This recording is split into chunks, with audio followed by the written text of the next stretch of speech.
আজ 6 বছর পর ঠিক ওই জায়গাটা এসে দাঁড়িয়েছি যেখানে আমার প্রাইভেট স্যারকে আমি প্রপোজ করেছিলাম। বলেছিলাম, স্যার আই লাভ ইউ। এখন সব অতীত। আমি মাঝে মধ্যে এখানে এসে দাঁড়াই, মনটা হালকা হয়, বুকের ওপর থেকে একটা চাপ কমে যায়, যেন আমার প্রিয় মানুষের ঘ্রাণ এই বাতাসের সঙ্গে মিশে আছে। এই জায়গাটা আমাকে টানে, ভীষণ টানে। এখানে কখনো মানুষে ভরে ওঠে, আবার কখনো কি শান্ত। চোখের পাতাটা ছলছল করে উঠল নিমেষে। আমি ইতি চৌধুরী, বাবা মার একমাত্র মেয়ে। আমার পরে আর কোনো সন্তান হয়নি, তাই আমাকে বেশ আদর যত্ন দিয়েই বড় করেছেন তারা। আমি একজন ডক্টর। 6টা বছরে নিজেকে পরিপূর্ণ গুছিয়ে তুলতে পেরেছি, শুধু মুভ অন করতে পারিনি। আমি তোমাকে ভালোবাসি শব্দটি স্যার কখনো আমাকে বলেনি, কিন্তু আমি যে চোখে দেখেছি না বলা ভালোবাসা। আমি তখন ইন্টার সেকেন্ড ইয়ারে পড়ি। বাড়িতে প্রাইভেট পড়ায় ছিল আমার অনীহা। বান্ধবীদের সঙ্গে কোচিং সেন্টারে পড়তে চাইতাম। বাবা রাজি হতো না, বলতেন এক গাদা মানুষের সাথে পড়া হবে না। এই কারণে বাবা প্রতিবার একজন করে টিউটর জোগাড় করে নিয়ে আসতেন। কলেজে পা রাখার পর থেকে কোনো টিউটরের কাছে আমি বেশি দিন পড়তাম না। অদ্ভুত সব কাণ্ড করতাম আর তারা পালিয়ে যেত। আমার মন বলছিল এবারও বাবা নতুন একজন স্যার ধরে নিয়ে আসবেন, তবে করলেও তাই। তারপর ধীরে ধীরে স্যারের প্রতি আমার ভালো লাগা শুরু হলো। এরপর তা কখন যে ভালোবাসায় রূপ নিল অবুঝ মন বুঝতেও পারেনি। এই জায়গাটা শহর থেকে একটু দূরে, ছিমছাম পরিবেশ। মাঝে মাঝে বাতাসের সঙ্গে ভেসে আসে হাইওয়েতে চলাচল করা গাড়ির হর্নের আওয়াজগুলো। সপ্তাহে 1-2বার এখানে হাট বাজার ও মেলা বসে। তখন চারদিকে মানুষ গিজগিজ করে, তাদের কোলাহলের শব্দে চারপাশ মমও করে।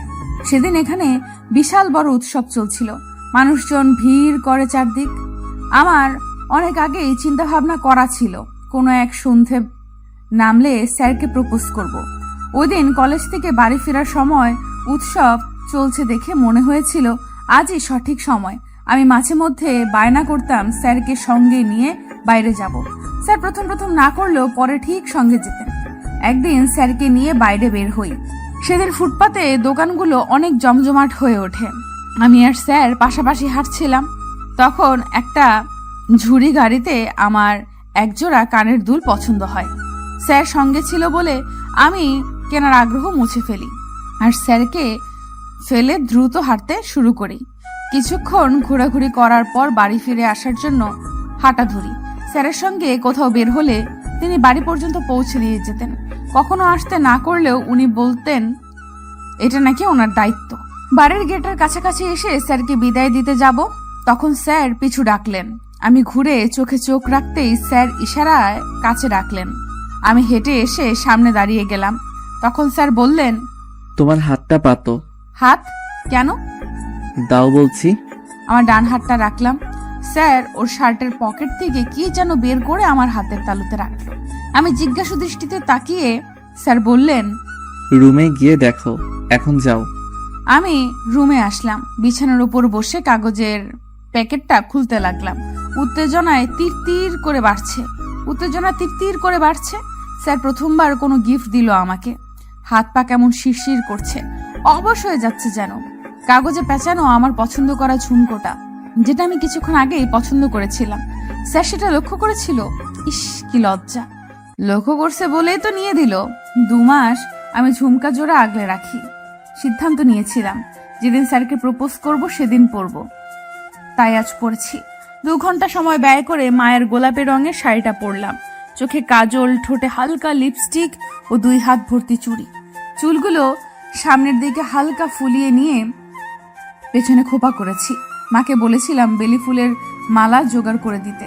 দারোয়ান চাচার মেয়ে দারুণ মালা বানায়। মেয়েটি আগ্রহ নিয়ে মালাটা বানিয়েছে এবং ও নিজ হাতে খোপায় বেঁধে দিল। সন্ধ্যা 7টা বাজে। আমি উৎসবের জায়গায় এসে দাঁড়ালাম। একটু পর লক্ষ্য করলাম কয়েকজন পুরুষ লোক আমাকে ঘুরে ঘুরে দেখছে। আমি জায়গা পরিবর্তন করে ব্রিজের উপর চলে আসি। এখানে দাঁড়িয়ে জায়গাটা আরো সুন্দর লাগছিল। তখন স্যারকে দেখলাম ব্রিজে উঠে আসছেন। আমার মুখোমুখি দাঁড়িয়ে উনি আমাকে কিছুক্ষণ দেখলেন, প্রশংসা স্বরূপ বললেন, সুন্দর লাগছে। আমি মৃদু হাসলাম। ল্যাম্পপোস্টের বাতি এসে উপচে পড়ছে স্যারের মুখে। আমি ভেতর প্রস্তুত হলাম। এরপর স্যারের সামনে হাঁটু ভাঁজ করে বসলাম। আমি আমার এক পা পেছনে ছিল আর এক হাতে একগুচ্ছ গোলাপ ছিল। ফুলগুলো স্যারের দিকে ধরে আমি বললাম, স্যার আই লাভ ইউ, আমি আপনাকে অসম্ভব ভালোবাসি। স্যার জবাব দিল না, হঠাৎ আমার থেকে মুখ ফিরিয়ে নিল। ফুটপাত থেকে নিচে নেমে একটা সিএনজিতে উঠে বসলো স্যার। আমি হতভম্ব হয়ে গেলাম, মাথাটা ঝিমঝিম করতে লাগলো। আমি বসা থেকে উঠে দাঁড়ালাম, সিএনজি ধরার জন্য ব্যস্ত রাস্তায় নেমে উঠতে লাগলাম। দু চোখ দিয়ে অঝরে গড়িয়ে পড়ছে রক্তধারা, চোখেও ঝাপসা দেখছি। পেছন দিক থেকে একটা গাড়ি এসে ধাক্কা দিল। রক্তাক্ত শরীর নিয়ে পড়ে রইলাম। আমার শরীর থেকে রক্ত বের হয়ে পথ ভিজে যাচ্ছে। আমার চোখ আস্তে আস্তে বন্ধ হয়ে যাচ্ছে। সিএনজি চোখের আড়ালে অনেক দূরে চলে গেল। আমার জ্ঞান ফিরল হঠাৎ। চোখ খুলে নিজেকে হাসপাতালে পাই। আমি চোখ খুলেছি দেখে নার্স ছুটে বেরিয়ে গেল। এরপর সঙ্গে ডাক্তারকে নিয়ে আসলো। ডাক্তার আমাকে দেখছেন। এরই মধ্যে বাবা ও মা আইসিইউতে আসলো। ডাক্তার হাসি মুখে বললেন, ইতি এখন সুস্থ। ওর কামব্যাক সত্যি অপ্রত্যাশিত। চমৎকার না হলেও এমন হয় না। এই টাইপের রোগী বছরের পর বছর চলে যায়, তবুও তারা কামব্যাক করতে পারে না। আর একটা কথা লক্ষ্য রাখবেন, মেয়ে যেন বেশি কথা না বলে। সতর্ক করে চলে গেল ডাক্তার। ওরা কি নিয়ে কথা বলছিল আমি বুঝতে পারলাম না। দেখলাম মা কান্না করছেন। আমাকে 2 দিন পর কেবিনে শিফট করা হলো। তখন আমি মোটামুটি সুস্থ। মা কথায় কথায় বলে উঠলেন, তুই 2 মাস ঘুমাইছিলি। বুকের ভেতর ধুপ করে উঠল যেন, সর্বাঙ্গ যেন অসাড় হতে লাগলো। মাকে আমি প্রশ্ন করলাম, মা আমাকে দেখতে কেন এসেছিল? মা বলল, মোটামুটি সবাই এসেছিল। এটা আমার প্রশ্নের উত্তর নয়। আমি আবারও জিজ্ঞেস করলাম, মা স্যার কি এসেছিল? কোন স্যার? মা যেন দ্বিধায় পড়ে গেল। আমি ছোট্ট ভারী নিঃশ্বাস ফেলে বললাম, শাওন স্যার এসেছিল। মা একটু ভাবলো, তারপর বলল, তুই যেদিন অ্যাক্সিডেন্ট করেছিস ওই দিনের পর থেকে শাওনকে দেখিনি। ওই মাসের বেতন নিতেও শাওন আসেনি। অদ্ভুত, তোর বাবা কয়েকবার কল করেছিল, ওর ফোন বন্ধ। স্যারের কাছে যাওয়ার জন্য আমি মরিয়া হয়ে উঠলাম। বাধ্য হয়ে ডাক্তার আমাকে ঘুমের ইঞ্জেকশন দিলেন। বাবা ও মায়ের চোখ এড়ালো না কিছুই। বাবা শক্ত ও গম্ভীর কণ্ঠে মাকে জিজ্ঞেস করলেন, জল এত দূর কিভাবে গড়ালো? তুমি তো বাড়িতে থাকতে কিছুই কি লক্ষ্য করনি? ছেলেটার ফোনও বন্ধ, কোথায় খুঁজবো তাকে? তোমার মেয়ের অবস্থা দেখেছো? মা কিচ্ছু বলল না। 1 সপ্তাহ পর হসপিটাল থেকে আমার রিলিজ দিল। আমি বাড়ি আসলাম। নিজেকে একটু গুছিয়ে নিয়ে ড্রাইভার চাচার সঙ্গে বেরিয়ে পড়লাম স্যারের বাড়ির উদ্দেশ্যে। স্যারের বাড়ি আমি চিনতাম, এই জন্য যেতে কোনো অসুবিধা হলো না। দরজায় তালা ঝোলানো। আমাদের দেখে বাড়িওয়ালা এগিয়ে আসলেন। ওনার কাছে জানতে পারি স্যার 2-2.5 মাস আগেই বাড়ি ছেড়েছেন। কোথায় গিয়েছেন উনি জানেন না। এই শহরে ওর কোনো আত্মীয়ও নেই। কোথায় খুঁজবো? মাথা ঘুরে গেল। ড্রাইভার চাচা আমাকে বাড়ি নিয়ে এলো। প্রতি সপ্তাহে সময় করে ওই জায়গাটায় আসা হয়। এখন চলে যাওয়ার সময়। অনেকটা দূরে ড্রাইভার চাচা গাড়ি নিয়ে দাঁড়িয়ে আছেন। ওনাকে আর অপেক্ষা করাবো না। অপেক্ষা যে বহু কষ্টের, যন্ত্রণার। দীর্ঘশ্বাস ছেড়ে হাতখানা কানে ছোঁয়া মাত্রই স্মৃতিমাখা ঝুমকো জোড়া হাতে লাগলো। বাতাসে মৃদু হেলছে দুলছে। শাড়ির কুচি সামলে নিয়ে ফুটপাত ধরে হাঁটতে লাগলাম আমি। হঠাৎ মনে হলো কেউ আমার হাত ধরেছে। স্নেহমাখা আদুরে কণ্ঠে বলে উঠল, চলো তোমাকে বাড়ি পৌঁছে দেই। চোখের কার্নিশ ভিজে টুক করে অশ্রু পড়ছে। হাতের উল্টো পিঠের জলটুকু মুছে নিলাম। শূন্য আকাশের দিকে তাকিয়ে বললাম, স্যার আপনি কোথায়? আর কতগুলো বছর আমাকে কষ্ট দিবেন? ফিরে আসুন প্লিজ। রাস্তার কিনারে ইতি বসে আছে দেখে ড্রাইভার চাচা দৌড়ে কাছে আসলেন। উনি ইতির মাথায় হাত রেখে বললেন, কেঁদো না মামুনি, চলো বাসা যাই। হ্যাঁ চাচা, আপনি যান, আমি আসছি। 2 হাতে চোখের জল মুছে নিয়ে গাড়িতে উঠে বসলো ইতি। খোলা জানালা দিয়ে বাইরে তাকিয়ে রইলো। ঝরঝরে বাতাসে চুলগুলো হালকা উঠছে। ইতি স্পষ্ট দৃষ্টি বাইরে রাখলো, এই আশায় হয়তো হঠাৎ স্যারকে সে দেখতে পাবে। বেশ খানিকক্ষণ পর ড্রাইভার চাচা বললেন, ইতি মামুনি, আমরা এসে গেছি। ইতি গাড়ি থেকে নামলো। এরপর কিছুক্ষণ দরজার সামনে দাঁড়িয়ে দরজা খোলার অপেক্ষা করলো। বাড়িতে প্রবেশ করে সে নিজের রুমের দিকে এগিয়ে গেল। নাসিমা ডাকলেন, তবুও দাঁড়ালো না ইতি। এখন মায়ের মুখোমুখি হলে তিনি বুঝে যাবেন ও কান্না করেছে। ইতি বাথরুম থেকে স্নান করে দীর্ঘ সময় পর বের হলো, দেখলো বিছানার উপর নাসিমা বসে আছে। ইতি বলল, আম্মু তুমি কখন এলে? তুমি যখন আমাকে উপেক্ষা করে রুমে ঢুকছিলে। মানে তুমি দীর্ঘ 30 মিনিট ধরে ঘরে বসে আছো? হুম। বলেই থামলো নাসিমা। এরপর বললেন, তাড়াতাড়ি নিচে খেতে আসো। তিনি আর কিছু জিজ্ঞেস করলো না, চলে গেল। ইতি বাধ্য মেয়ের মতন খাবার টেবিলে এসে বসলো। ইফাত শিকদারের বয়স বাড়ছে, সময়ের সাথে সাথে ওনাকে চশমা নিতে হয়েছে। এখন চশমা ছাড়া সবই ঝাপসা দেখেন। ইফাত জিজ্ঞেস করলেন, মামনি, তোমার দিনকাল কেমন চলছে? আলহামদুলিল্লাহ ভালো। আব্বু তোমাকে একটা কথা বলতে চাই। কি কথা? আমরা তোমার জন্য একটা ছেলে দেখেছি। তুমি কাল একবার ছেলেটার সাথে দেখা করো। আব্বু অসম্ভব, আমার সময় হবে না। আমি কিছু শুনতে চাই না আম্মু, আমি কারোর সাথে দেখা করতে পারবো না। আমি স্যারকে ভালোবাসি, স্যার ছাড়া আর কাউকে বিয়ে করব না। সারা জীবন এইভাবেই থাকবো, তবু কাউকে বিয়ে করব না। তবুও আমার বিয়ে নিয়ে যদি তোমরা আবারও কথা বলো, আমি বাড়ি ছেড়ে চলে যাব। ইতি খাবার রেখে চলে গেল। নাসিমা বললেন, মেয়েটা না খেয়ে চলে গেল। ইফাত উত্তেজিত ও রাগী কণ্ঠে বললেন, আমি কি ভুল কিছু বলছি নাসিমা? আমি ওর বাবা, কিভাবে আমার মেয়েকে এভাবে কষ্ট পেতে দেখতে পারি? বলেই থামলেন ইফাত। একটু পর আবার বললেন, এই আমি কত জায়গায় শাওনের খোঁজ করছি, কিন্তু তার কোনো হদিশ আজও পাইনি, যেন সে পৃথিবীতে নেই। আমার একমাত্র মেয়ে তিলে তিলে শেষ হয়ে যাচ্ছে। আমার যে কলিজা ফেটে যায়। আমি শুধু আমার মেয়েকে সুখী দেখতে চাই। এটা কি আমার অপরাধ? নাসিমা বললেন, আমি পরে ওকে বুঝিয়ে বলবো, তুমি খেয়ে উঠো। দীর্ঘ নিঃশ্বাস ফেললো ইফাত শিকদার। বললেন, আমার মেয়ে না খেয়ে চলে গেল, আমি খাবো কিভাবে? আমার গলায় খাবার নামবে না নাসিমা। শাওন চলে যাওয়ার পর থেকে আমাদের মেয়ের ভয়ঙ্কর পরিবর্তন হয়ে গেছে। 6 বছরে অনেক কিছু বদলে গেছে। শুধু শ্বাস প্রশ্বাস চলছে, ওর যেন জীবন্ত লাশ। নাসিমা মেয়ের রুমে আসলেন। ইতি রুমে নেই। বাথরুমে ও বারান্দা চেক করলেন, সেখানেও নেই। নাসিমা ছাদে আসলেন, দেখলো তার মেয়েটা এক কোণায় দাঁড়িয়ে আছে। তিনি গলা তুলল, এত রাতে ছাদে আসছো কেন? আম্মু আমাকে একা থাকতে দাও। ইতি, তুমি আমাদের একমাত্র মেয়ে। তোমাকে আমরা এভাবে আর দেখতে পারছি না। আমরা চাই তোমার একটা কুল হোক। আম্মু আর কিছু বলবে না। আমি স্যারের জায়গায় কাউকে ভাবতে পারি না। এটা অসম্ভব। শাওন 6 বছর ধরে চলে গেছে, আর তুমি এখনো তাকে আঁকড়ে আছো কেন? আমি বাসা থেকে চলে যাব, আমাকে দেখবে না, তোমাদের কষ্টও হবে না। ইতি, নাসিমা ধমক দিলেন। এরপর করুণ কণ্ঠে বললেন, আমরা তোমাকে আর কিছু বলবো না। তোমার যা খুশি করো, কিন্তু বাড়ি ছেড়ে কোথাও যাবে না। তোমাকে ছাড়া আমরা বাঁচতে পারবো না। নাসিমা কান্না লুকিয়ে চলে গেল। ইতি আকাশের দিকে দৃষ্টি স্থির করলো, চোখে তারও ছলছল করছে। ইতি অকপটে বলল, স্যার আপনাকে ছাড়া থাকা আমার জন্য খুব কঠিন। ইতি চোখ বন্ধ করলো। চোখের পাতায় ভেসে উঠল পুরনো স্মৃতিগুলো। 6 বছর আগে সকাল 8:30, মঙ্গলবার 28 আগস্ট 2015। কুয়াশাচ্ছন্ন সকাল, হালকা কুয়াশায় ঢাকা প্রকৃতি। সকালে কুয়াশায় ঢাকা থাকে। সকালের শিশিরে ঘাস ভেজা মৃদু ঠান্ডা বাতাসের সাথে সাথে শীতের মেজাজ। ভোর যখন হালকা কুয়াশায় ঢেকে যায়, তখন ধীরে ধীরে সূর্য দেখা যায়। সূর্যের রোশনি জানালার কাছে ঢুকে ঘরে পড়ে।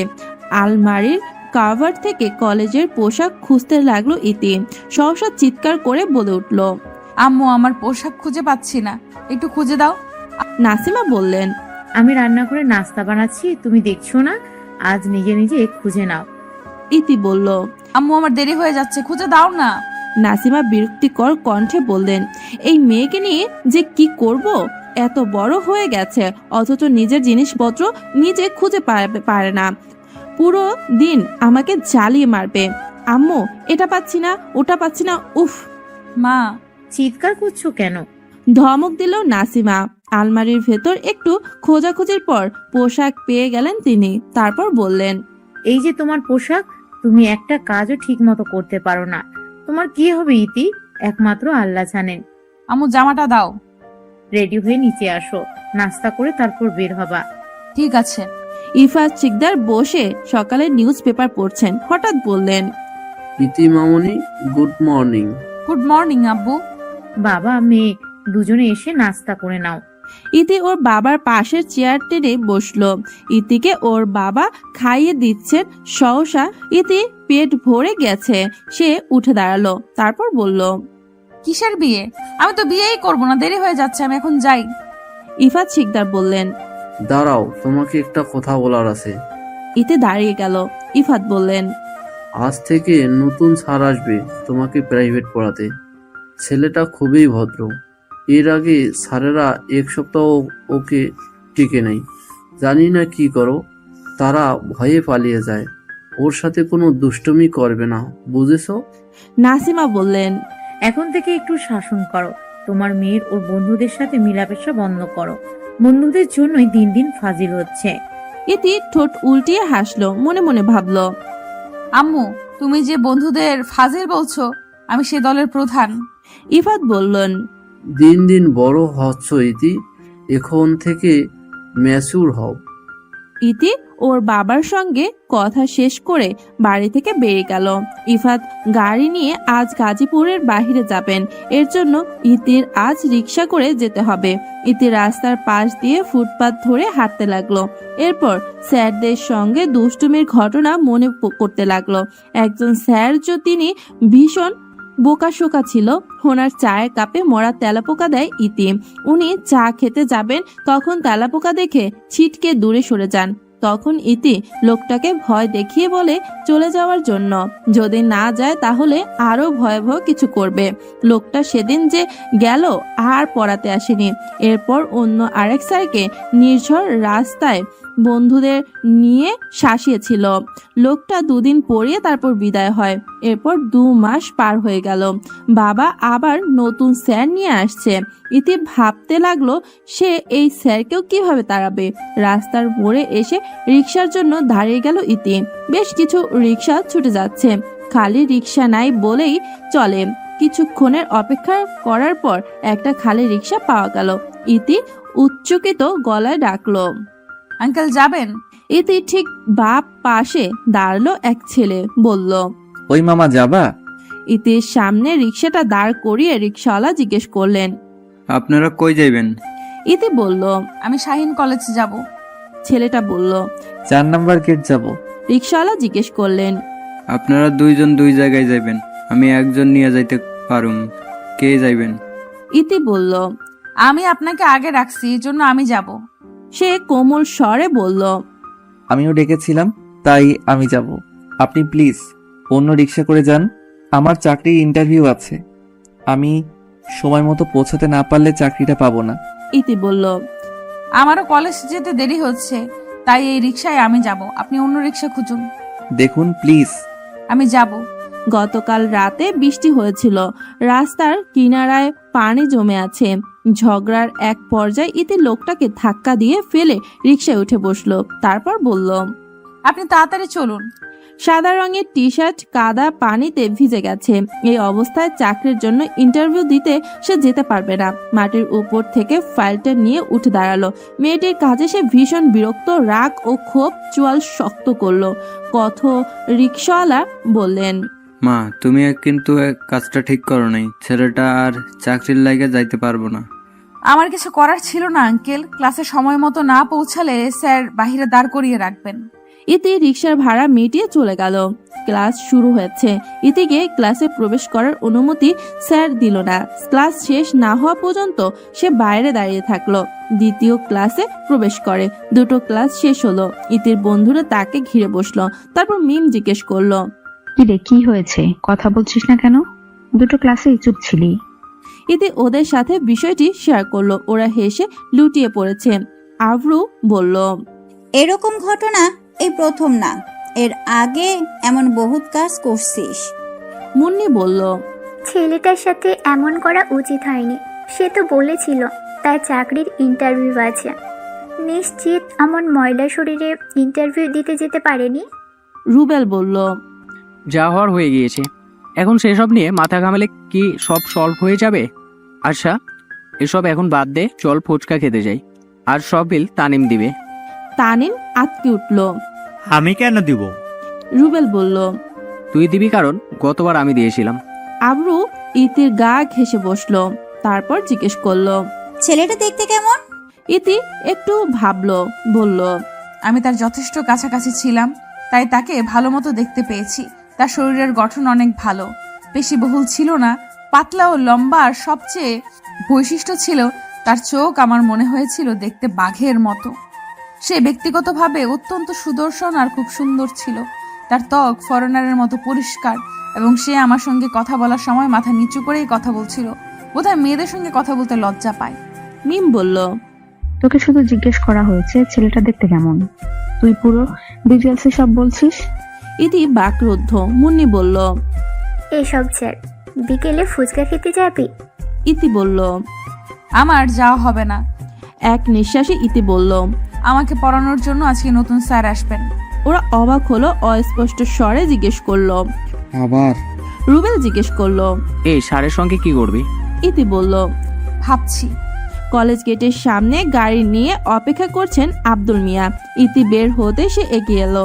ইতি জিজ্ঞেস করলো, চাচা আব্বুর সাথে যাওনি? আব্দুল বললেন, মামনি বড় সাহেব অফিসে গাড়ি নিয়ে গেছে, তুমি এখন গাড়িতে ওঠো। ম্যাডাম বলেছেন তাড়াতাড়ি বাসায় যেতে। ইতি গাড়িতে বসলো। আব্দুল গাড়ি চালাচ্ছিল, এর মাঝে একবার জিজ্ঞেস করলেন, আজ কলেজে আসতে তোমার কোনো সমস্যা হয়নি তো? কোনো সমস্যা হয়নি চাচা। আব্দুল আর কিছু বলল না, নিঃশব্দে গাড়ি চালাতে লাগলেন। সদর দরজা খোলা। ইতি চুপচাপ ভিতরে চলে গেল। নাসিমা রান্নাঘরে কিছু কাজ করছে। ইতি হঠাৎ পেছন থেকে চিৎকার করে উঠল, হৌ! নাসিমা অবাক। মা ভয় পেয়েছে দেখে ইতি হেসে উঠল। নাসিমা একটু রাগী গলায় বললেন, ইতি? ইতি ঠোঁটে একটা হাসি ঝুলিয়ে বলল, আম্মু তুমি ভয় পেয়েছো? নাসিমা একটা কাপড় নিয়ে হাত মুছে বললেন, পাঁজি মেয়ে, দাঁড়াও, আমি তোমাকে মজা দেখাচ্ছি। ইতি আর দাঁড়ায় না, রুমে ছুটে গেল। মাকে ভয় পাইয়েছে ভাবতেই একা একা খাটে বসে অনেকক্ষণ হাসলো। তারপর ফ্রেশ হতে বাথরুমে ঢুকলো। একটু পর বারান্দায় গিয়ে দাঁড়ালো।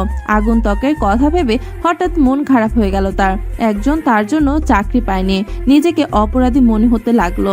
ছেলেটির সাথে আবার দেখা হলে ক্ষমা চাওয়ার সিদ্ধান্ত নিয়েছে ইতি। হঠাৎ দরজায় টোকা পড়লো। কাজের মহিলা খালেদা দাঁড়িয়ে আছে। ইতি তাকে দেখে জিজ্ঞেস করলো, আন্টি আপনি ছুটিতে গ্রামে গিয়েছিলেন, কবে আসছেন? খালেদা বলল, দুপুরে আসছি মামনি, বড় আপা তোমারে খাইতে রাখে, এই দুপুরেই নতুন স্যার আইব। যান, আমি আসছি। স্যারের কথাটা শুনে কপাল ভাঁজ হয়ে গেল। সে খাবারের প্লেট নিয়ে টিভির সামনে বসে টম অ্যান্ড জেরি দেখে দেখে খেতে লাগলো। নাসিমা হঠাৎ বলে উঠল, খাওয়ার সময় টিভি দেখে কে? আম্মু সবাই দেখে। টম অ্যান্ড জেরি দেখে দিন দিন তাদের মতো হয়ে যাচ্ছ। এখন টিভি বন্ধ করে তাড়াতাড়ি খাওয়া শেষ করে পড়তে বসো, যাও। শাওন কিছুক্ষণের মধ্যে চলে আসবে। এতে ভুরু কুচকে বলল, মা শাওনকে? নাসিমা খানিকটা বিরক্ত কণ্ঠে বললেন, নাম ধরে বলছো কেন? কতদিন তোমাকে বলেছি বড়দের নাম ধরে ডাকবে না। এতে অবাক কণ্ঠে বলল, আমি কি করে বুঝবো সে বড় না ছোট? নাসিমা খানিকটা রাগী গলায় বললেন, শাওন আহমেদ তোমার নতুন টিউটর। এতে বিড়বিড় করে বলল, এই নতুন স্যারকে নিয়ে কি করব? কেউ কল্পনাও করতে পারবে না। আমি রুমে যাচ্ছি। ইতি কাতর স্বরে বলল। নাসিমা বেগম তার মেয়েকে শাসনে রাখতে চাইলেও স্বামীর অতিরিক্ত আদর মেয়েটিকে বানর হয়ে যাচ্ছে। রোজ একজন হলেও তার নামে বিচার আনবে। নাসিমা শাসন করতে গেলে ইফাত বাধা দেয় আর বলে, এখনই তো বয়স, এই বয়সে দুষ্টুমি না করলে কবে করবে? ইতি টেবিলে বসে আছে, গালে হাত রেখে বইয়ের পাতা উল্টাতে লাগলো। হঠাৎই একটি পুরুষালী কণ্ঠস্বর শোনা গেল। সমস্ত অলসতা দূর হয়ে গেল তার। আসসালামু আলাইকুম। ইতি বইটা বন্ধ করে বলল, ওয়ালাইকুম। পুরুষ লোকটার মুখ দেখা মাত্র ইতি চেয়ার ছেড়ে উঠে দাঁড়ালো। পাশে দাঁড়িয়ে আছেন নাসিমা বেগম। মৃদু স্বরে বললেন, ইতি অর্ধেক সালাম দিলে কেন? ইতি তাড়াতাড়ি বলল, ওয়ালাইকুম সালাম। ইতিকে দেখে লোকটার চিনতে বিড়ম্বনা হলো না। সে চোখ বুলিয়ে আবার মাথা নিচু করলো। নাসিমা ইতিকে বললেন, উনি তোমার স্যার সাউন্ড। ইতির গলা শুকে কাঠ হয়ে যাচ্ছে। সকালে যা হয়েছে এই লোকটির যদি মাকে বলে দেয়, মা তাকে খুব বকাঝকা করবে। ইতি ভয়ে ঢোক গেল। একবার ভাবলো স্যার নিশ্চয়ই মাকে সব বলে দিয়েছে। ভাবনাটা ভুল। মাকে বললে মা এখন এত সুন্দর করে পরিচয় করে দিত না, মানে এখনো বলেনি, কিন্তু পরে যদি বলে। মা মুচকি হেসে বললেন, তুমি ওকে পড়াতে শুরু করো, আমি তোমার জন্য নাস্তা পাঠাচ্ছি। শাওন বলল, না আন্টি, আপনাকে এসব করতে হবে না। মা উচ্চ স্বরে বললেন, তুমি আমার ছেলের মতো, আমি তোমার জন্য কিছু করতে চাই, চুপচাপ বসে থাকো। বইতে মুখ গুজে বসে আছে ইতি। কথা বলার সাহস হচ্ছে না। স্যার যদি সকালের ঘটনার প্রতিশোধ নেন তাহলে ইতি বলবে, স্যার। জি বলুন। স্যার আপনি আগে করেছে দেখে ইতি অবাক হলো। এর আগে কোনো স্যার তাকে আপনি সম্বোধন করেননি, সবাই তুই বা তুমি বলে ডাকত। ইতি সোজা হয়ে বসলো, প্রলম্বিত শ্বাস ফেলে বলল, sir I am sorry. Shaon তাকায়নি, জিজ্ঞেস করলো, সরি কেন? আজ সকালে আমি আপনার সাথে অভদ্র আচরণ করছি এবং আপনাকে কাদায় ফেলে দিছি। আমি আপনাকে ফেলে দিতে চাইনি, আমি বুঝতে পারিনি ধাক্কা দিলে আপনি পড়ে যাবেন। গম্ভীর গলায় বলল শাওন। আমি সেসব ভুলে গেছি, আপনিও ভুলে যান। ইতি ঠোঁট চেপে তাকালো। সকালের এই লোকটাকে সে দেখেছে একটা রিকশার জন্য তার সাথে তর্ক করতে। এখন এসেই লোক তারই সামনে গম্ভীর ভঙ্গিতে বসে আছে। একজনের কতগুলো রূপ। হতবাক হলো ইতি। 30 মিনিট পর নাসিমা বেগম দুজনের জন্য খাবার নিয়ে আসেন। ট্রেটা এক পাশে রেখে বললেন, কিছু খাও বাবা। শাওন বলল, আন্টির এত কিছু দরকার ছিল না, আপনি সবকিছু নিয়ে যান। নাসিমা হাসল। অন্যদের থেকে ছেলের স্বভাব ভিন্ন, এটা প্রমাণ পেল তিনি। কোম্পানির এক কর্মচারীর কাছ থেকে শাওনের কথা জানতে পারেন ইফাত শিকদার খুব ভালো শিক্ষক বলে মেয়ের জন্য বাছাই করেন। গত মাসে 2টো টিউশনি বাদ পড়েছে, এর জন্য এই টিউশনিটি করতে রাজি হয় শাওন। ইতি সন্দেহ চোখে তাকিয়ে আছে, বিড়বিড় করে বলল, স্যার কি আসলেই এত ভালো নাকি নাটক করছে? অনেক রকমের খাবার দেখে ইতি খেতে ইচ্ছে করে। শাওন তাকে খেতে দেয়নি, ধীরভাবে বলল, পড়াশোনার সময় খাবার খাওয়া আমার পছন্দ না, পড়া শেষ করে খাবেন। আমি একটু খাবো স্যার। একদম না, খাবারের সাথে পড়া গিলে ফেলবেন। ইতি মায়ের দিকে তাকিয়ে করুণ গলায় বলল, মা আমাকে একটু দাও। নাসিমা খাবার নিয়ে চলে গেল। ইতি মুখ ঘুরিয়ে শাওনের দিকে তাকালো। একটা দীর্ঘ নিঃশ্বাস ফেলে বইটা বের করলো। শাওন বাঁকা করে হাসলো। ইতি বলল, আপনি ইচ্ছে করে এমন করেছেন। আমি কি করলাম? আমাকে খেতে দেননি। শাওন কিছু বলল না। ইতি ঠিক করলো এর প্রতিশোধ সে তুলবে। লেখার মাঝখানে হঠাৎ বলল, স্যার আমার কলমে কালি ফুরিয়ে গেছে, ওই টেবিলের 2 নাম্বার ড্রয়ারে কলম রাখা আছে, আমাকে একটু এনে দিবেন? আচ্ছা, আমি নিয়ে আসছি।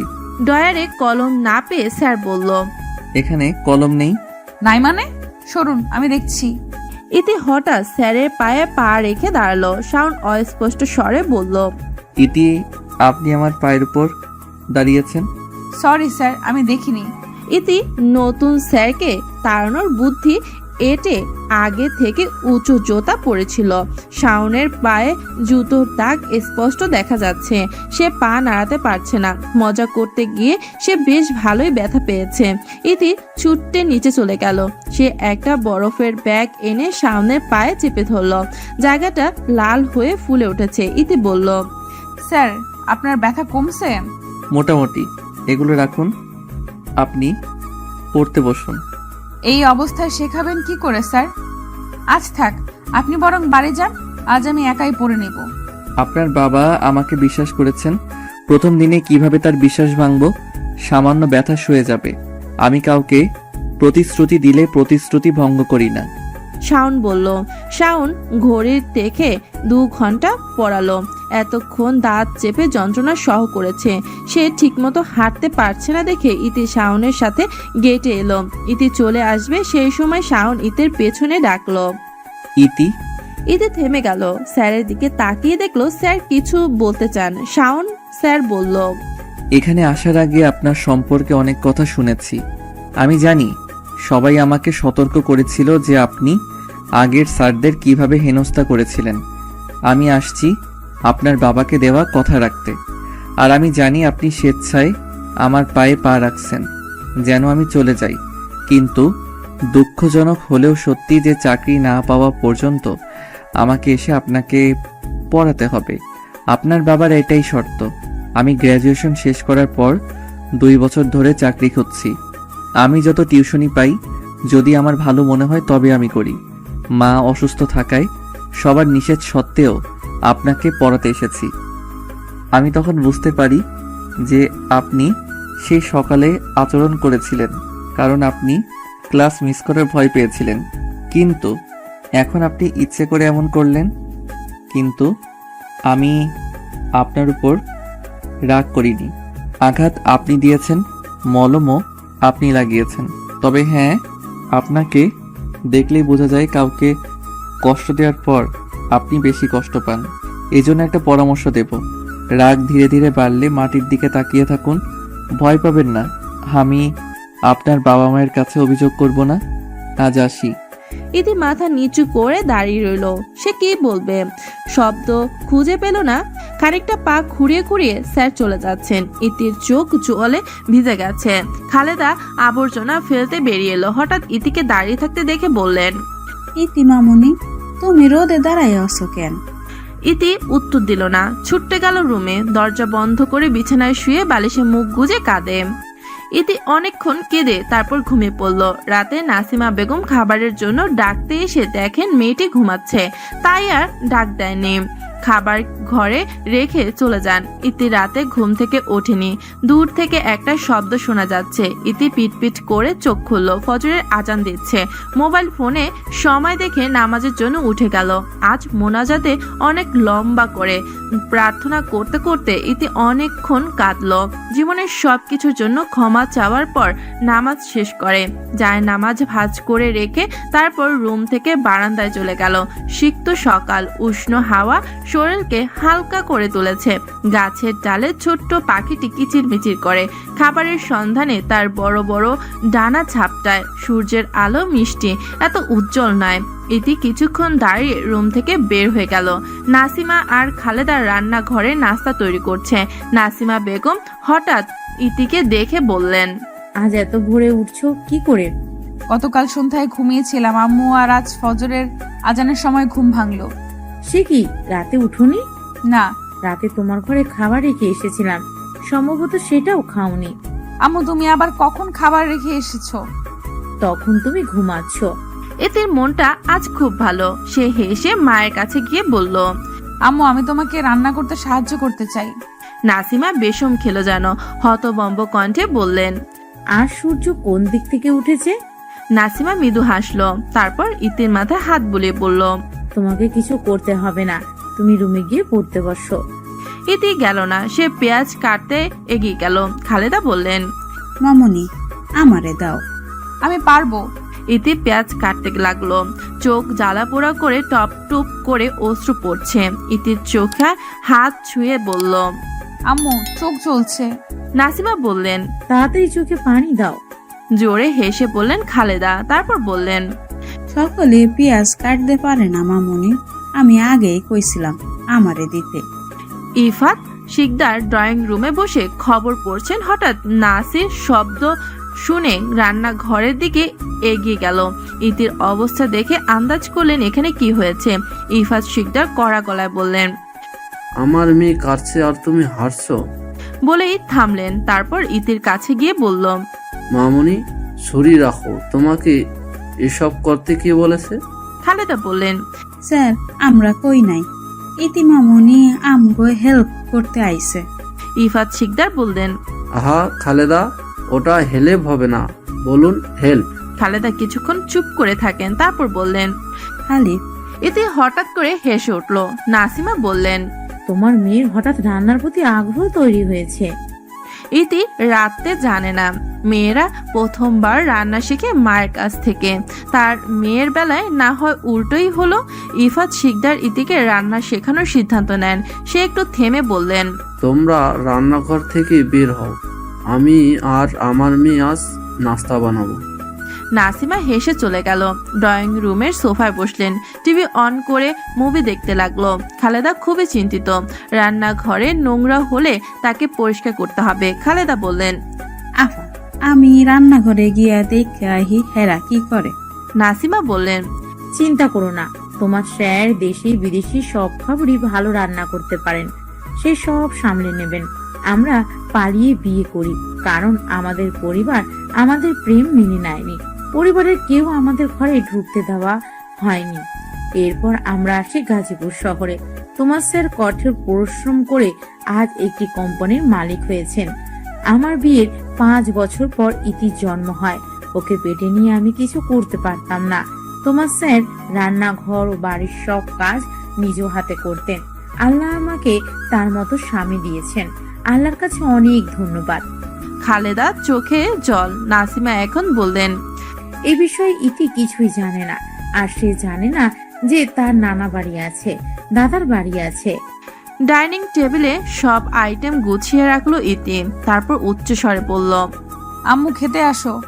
ক্যাম্পাসে বসে বাদামের খোসা ছাড়াচ্ছে ইতি। নাইম বলল, ইতি তুই গতকাল অনেক কিছু মিস করছিস। ইতি তাকালো, বলল, লাইক? চৌরোডে বিশাল মেলা বসেছিল, সন্ধ্যার পর আমরা সবাই যাই, শুধু তুই আর তানিম বাদে। ইতি বলল, আগামী সপ্তাহে যাব। রুবেল হঠাৎ জিজ্ঞেস করলো, তোমার টিউটরের খবর কি? ইতি হতাশ গলায় বলল, যে ছেলেটাকে গতকাল ধাক্কা দিয়েছি, আমার জন্য কাজের ইন্টারভিউ দিতে পারেনি, সেই আমার নতুন স্যার। ওরা হতবাক। মুন্নি ঝাপসা করে বলল, কি? তানিম জিজ্ঞেস করলো, তোকে কিছু বলেনি? না।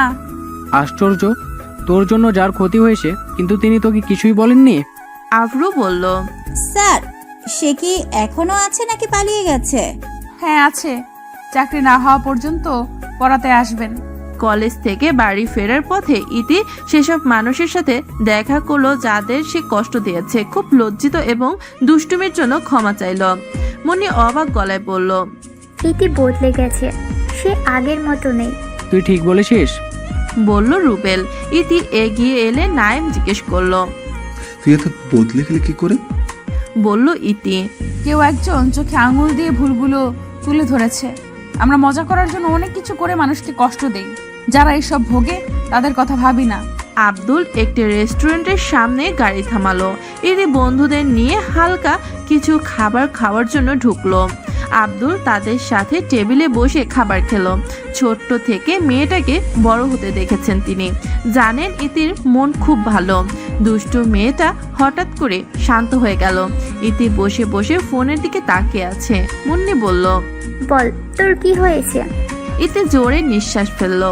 তারপর কিছুক্ষণ একে অপরের মুখের দিকে তাকিয়ে থেকে সব বলল। রুবেল বলল, বাহ, সার আসতেই তোকে বদলে দিল, নিশ্চয়ই জাদু জানে। মুন্নি জিজ্ঞেস করলো, কি ধরনের জাদু? কথার জাদু। নাসিমা বেগম বাইরে খাবার পছন্দ করেন না। তিনি মনে করেন অন্যরা বাড়ির মতো যত্ন করে রান্না করেন না। তিনি ইতিকে প্রায় বাইরে খেতে নিষেধ করেন এবং ভেবে যে সেসব খাবার খাওয়া শরীরের জন্য ক্ষতিকর। আজ ইতি বাইরে ক্ষেত থেকে খেয়ে আসছে শুনে রাগান্বিত কণ্ঠে বললেন, তুমি বন্ধুদের নিয়ে বাসায় আসোনি কেন? আমি সবাইকে রান্না করে খাওয়াতাম। বাইরের খাবার শরীরের জন্য ভালো নয়, কবে বুঝবে? কিছুক্ষণ পর স্যার পড়াতে আসবেন, তাই নাসিমা বেগম বেশি চিৎকার করলেন না। ইতি বইটা দিয়ে পড়ার চেষ্টা করলো। স্যার সালাম দিয়ে রুমে প্রবেশ করলেন। ইতি নিজেকে গুটিয়ে নিল। স্যার করুণ গলায় বলল, আই এম সরি, আমি একটু দেরি করে এসেছি, রাস্তার কাজ চলছে, অন্য রাস্তা দিয়ে ঘুরে আসতে হয়েছে। ইতি মাথা নিচু করে রইল। শাওন স্যার হঠাৎ করে বললেন, আজকে আপনার একজন স্যারের সঙ্গে দেখা হয়েছিল, তিনি আমাকে বলেছেন যে আপনি তার কাছে গিয়ে ক্ষমা চেয়েছেন। শুনে ভালো লাগলো। আমরা সবাই মানুষ, আমাদের কাউকে ছোট করা উচিত না। ইতি মুগ্ধ চোখে তাকিয়ে আছে স্যারের দিকে। শাওন ইতির দিকে তাকিয়ে দেখে যে সে তার দিকে তাকিয়ে আছে। হঠাৎ করে গলাটা কর্কশ হয়ে উঠল, আঙ্গুলে তুড়ি বাজিয়ে বলল, ইতি আপনি আমার কথা শুনেছেন? হ্যাঁ স্যার। শাওন বলল, আমার দিকে না তাকিয়ে বাইরের দিকে তাকান। জি স্যার। শাওন ভুরুকুটি করল। আপনি তোতলা? ইতি চোখ বড় বড় করে মেলে বলল, হ্যাঁ। না, তাহলে তোতলাচ্ছেন কেন? আমি মোটো তোতলাইনি স্যার।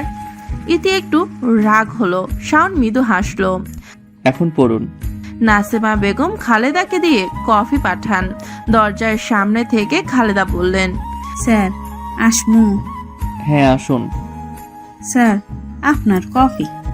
জি রাখুন। খালেদা চলে গেলেন। স্যার কফির মগটা নিয়ে ঠোঁটে ছুঁয়ে অদ্ভুত শব্দ করলেন। ইতি একবার চোখ সরু করে দেখলো। ইতি তাকিয়ে আছে দেখে শাওন হাতের কফির মগটা ইতির দিকে এগিয়ে দিয়ে বলল, কি আপনি খাবেন? ইতি ঠোঁট উল্টে ফেললো। ওর রাগ লাগলো, বলল, কারোর মুখের খাবার খাই না। তাহলে বারবার তাকাবেন না, বদনজর লাগবে। ইতি রাগ ক্রমশ বাড়তে থাকে। সে বই বন্ধ করে স্যারের দিকে তাকালো। মনে মনে বলল, ইচ্ছে করছে এক ঘুষিতে 32টা দাঁত ফেলে দেই। নির্ঘাত ভালো হয়ে গেছি বলে কিছু করছি না। এক সপ্তাহ কেটে গেল। সবাই ইতির পরিবর্তন লক্ষ্য করছে। ইফাত শিকদার উচ্ছ্বসিত, ইতির শান্ত আচরণ তার পছন্দ হয়েছে। ইতি কলেজের উদ্দেশ্যে রওনা দিল। সে এখন সব সময় হাসি খুশি থাকে। মুন্নি এলো ইতির পাশে বসে বলল, কি চলছে তোর পেটে? মানে? রুবেল ইতির কপালে টোকা দিয়ে বলল, তুই এ সপ্তাহে 1000বার সারের নাম বলেছিস। তার প্রতিদিনের গল্প এখন আমাদের মুখস্থ। তোকে দেখে ছেলেমেয়েরা বলে দিবে তুই সারের প্রেমে পড়েছিস। আফরো জিজ্ঞেস করলো, তোর আর স্যারের মধ্যে কি চলছে? কিছুই চলছে না। নাইম বলল। স্যারের নাম কি যেন? মিম বলল, শাওন আহমেদ। তোরা ভুল ভাবছিস। আমরা কি ভুল ভাবছি? স্যারের কথা বলার সময় তোর চোখে মুখে হাসি ফোটে, এগুলো কি ভুল? ইতি মর্মাহত, সে বলল, স্যারকে আমার ভালো লাগে, তার কথা শুনতে ভালো লাগে। সে কথা বলার সময় তাকিয়ে থাকতে মন চায়। আজকাল তাকে দেখতে না পেলে আমার গুজবাম্প অনুভব হয়। স্যার যখন হাসে বুকের মধ্যে ধুক ধুক করে। স্যার যতক্ষণ আমার পাশে থাকে ততক্ষণ আমার বুক ধরফর করে। রুবেল বসা থেকে উঠে দাঁড়ালো। চলে যাওয়ার সময় সে বলল, প্রেমে পাগল হয়েছে। ইতি আজ বন্ধুদের সাথে ফুচকা খেতে আসছে। এক সময় আফরু ওর ফোন খুঁজতে লাগলো। হঠাৎ করেই পাওয়া যাচ্ছে না। সে এলোমেলো কণ্ঠে বলল, আমার ফোন। এমন পরিস্থিতিতে আফরু প্রায় কেঁদেই ফেলবে। ইতি তার ব্যাগ থেকে ফোনটা বের করে বলল, সকালে ক্যাম্পাসে ফেললো এসেছিস, আর এখন খবর হলো? আফরু ফোন ধরতে চাইলো। মিম বলল, তারা প্রথমে বল কল লিস্টে হাট লিখে কার নাম্বার সেভ করছিস, ঘন্টা ঘন্টা কথা বলিস, আর মেসেজে পাসওয়ার্ড দিয়ে লক করা কেন? শ্রাবণকে? প্রশ্ন শুনে ভ্রু কুঁচকে গেল আফরুর। হতভম্ব গলায় বলল, কে শ্রাবণ? ইতি দাঁড়িয়ে ঠোঁট কামড়াচ্ছে। মুন্নি বিরক্ত গলায় বলল, তুই এখন চিনতে পারছিস না? তলে তলে টেম্পো চালাও, আমরা বললেই চিনি না। রুবেল একটু ঝুঁকে পরে জিজ্ঞেস করলো। মিম বললেন, কি হলো বল। তোরা কি ওই নাম্বারে ফোন করেছিলি? না, লোকটা করেছিল, তবে তিনি নিজের পরিচয় দিয়েছেন। আমরা তোর কাছ থেকে শুনতে চাই। আফরো কিছুক্ষণ সময় নিল, জোরে নিঃশ্বাস ফেলে বলল, আমি একটা সম্পর্কে আছি, তার সাথে আমার পরিচয় ফেসবুকে, তারপর ধীরে ধীরে ভালো লাগা থেকে ভালোবাসা। কি ছেলেটার সাথে দেখা করেছিস? না, আমরা আগামী সপ্তাহে দেখা করার প্ল্যান করেছি। সে শুক্রবারে ঢাকা থেকে আসবে। তিনি দেখা করতে আসবেন, আমরা তোর সাথে যাব, সামনাসামনি দেখবো ভাইয়াটা কেমন, রাজি কিনা বল। আফরু চাপে পড়ে রাজি হয়ে গেল। আফরু বলল, তোকেও স্যারকে আনতে হবে। ইতি হতভম্ব হয়ে গেল। সে অস্পষ্ট স্বরে বলল, কি স্যার? কি স্যার? কিন্তু সে আমার বয়ফ্রেন্ড নয়। এখানে সবাই মিঙ্গেল, একমাত্র তুই সিঙ্গেল। এতগুলো মিঙ্গেলের মাঝে তুই একা কি করবি? তাই তুই স্যারকে সঙ্গে নিয়ে তবে আসবি। ইতি চমকে উঠল। রুবেল বলল, ঘটনাটা স্যারকে বুঝিয়ে বলতে পারলে স্যার ঠিকই আসবেন। সদর দরজার খুললেন নাসিমা বেগম। ইতিকে দাঁড়িয়ে থাকতে দেখে জিজ্ঞেস করলেন, আজ এত দেরি কেন? আমি আজ বন্ধুদের সাথে ফুচকা খেতে গিয়েছিলাম, তাই দেরি হয়ে গেছে। আবার রাস্তার খাবার? আচ্ছা যাও, এখন ফ্রেশ হও। ঠিক আছে। ইতি রুমে এলো, স্নান করে ফ্রেশ হলো। খাওয়া দাওয়া শেষ করে সে অপেক্ষা করছে স্যার আসার জন্য। একটু পর শাওন স্যার এলেন। ইতির মন খারাপ দেখে জিজ্ঞাসা করলেন কি হয়েছে। ইতি প্রশ্নটা এড়িয়ে যায়, কিছু না বলে পড়তে লাগলো। 2 ঘন্টা পর শাওন চলে গেল। এভাবে 6 দিন কেটে গেল। ইতি স্যারকে এখনো কথাটা বলতে পারেনি। ইতির কথা শুনে স্যার কেমন রিয়াক্ট করবে তা নিয়ে সে চিন্তিত। আজ বৃহস্পতিবার, কাল শুক্রবার। যা বলা দরকার তা আজই বলতে হবে এবং স্যারকে রাজি করাতে হবে, নইলে সে যেতে পারবে না। ক্লাসে বসে ইতি এসব ভাবতে থাকে। হঠাৎ আভ্রু বলল, আজ কিন্তু শেষ দিন। মুন্নি বলল, এত ভয় পাচ্ছিস কেন? রুবেলকে দেখতো, সে আমাকে ভালোবাসতো কিন্তু বলতে পারেনি। আমি বলেছি বলেই প্রেম হয়েছে। তুই সাহস করে বল, তোরও হবে। মিমের কথার মাঝে ফোড়ন কাটলো। সাবধানে, তুই ওর কৌশলে কান দিবি না। ভুলে যাবি না যে ওর কথা শুনে নাইমকে প্রপোজ করতে গিয়ে চল খেয়েছিলাম। নাইম হঠাৎ বলে উঠল। পরে তো চুমো দিয়েছিলাম। মিম কপালে হাত রেখে বলল, সরি, চুমুর কথা সবাইকে বলতে হবে কেন?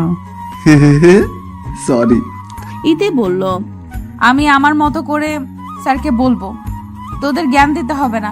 আর যদি দেখিস আমি আসিনি তাহলে বুঝবি আমি স্যারকে বলতে পারিনি বা তিনি রাজি হননি। আভ্রু বলল, স্যার রাজি হলে ফোন করে জানাবি। ছুটি শেষে রুবেল মুন্নির সঙ্গে বেড়াতে যায়। রাস্তার এক পাশে বিশাল লেক, ও পাশে ফুলের বাগান, একটু সামনে ফুচকার স্টল। মুন্নি দাঁড়িয়ে আছে। রুবেল হাতে একটি বেলি ফুলের চুড়ি পরিয়ে দিল। মুন্নি বিস্মিত গলায় বলল, কখন আনছিস সেটা? অনেকক্ষণ হয়ে গেল, তুই এখন আমাকে তুই করে বলিস। মুন্নি খুশি হয়ে বলল, তোকে তুমি বলে ডাকলো, ভাবতেই কেমন হাসি পাই। সঙ্গে সঙ্গে রুবেলের চেহারা বদলে গেল। রুবেলের মুখ গম্ভীর। রুবেল একটা মাস্ক মুন্নির দিকে দিয়ে বলল, তোমার জন্য গিফট, আমি বাড়ি গিয়ে খুলবি। ইতি রুমে পায়চারি করছে, স্থির হয়ে বসতে পারছে না। গম্ভীর শ্বাস টেনে নিজেকে শান্ত করলো। শাওন এলো, সে প্রতিদিনের মতো সালাম দিল। আসসালামু আলাইকুম। ওয়ালাইকুম সালাম স্যার। শাওন চেয়ার টেনে বসলো। ইতির মুখটা খুব চিন্তিত দেখাচ্ছিল। শাওন জিজ্ঞেস করলো, ইতি, আর ইউ ওকে? হ্যাঁ স্যার, আমি ঠিক আছি। তুমি এভাবে ঘামছো কেন? গরম লাগছে। এসির পাওয়ার বাড়িয়ে দাও।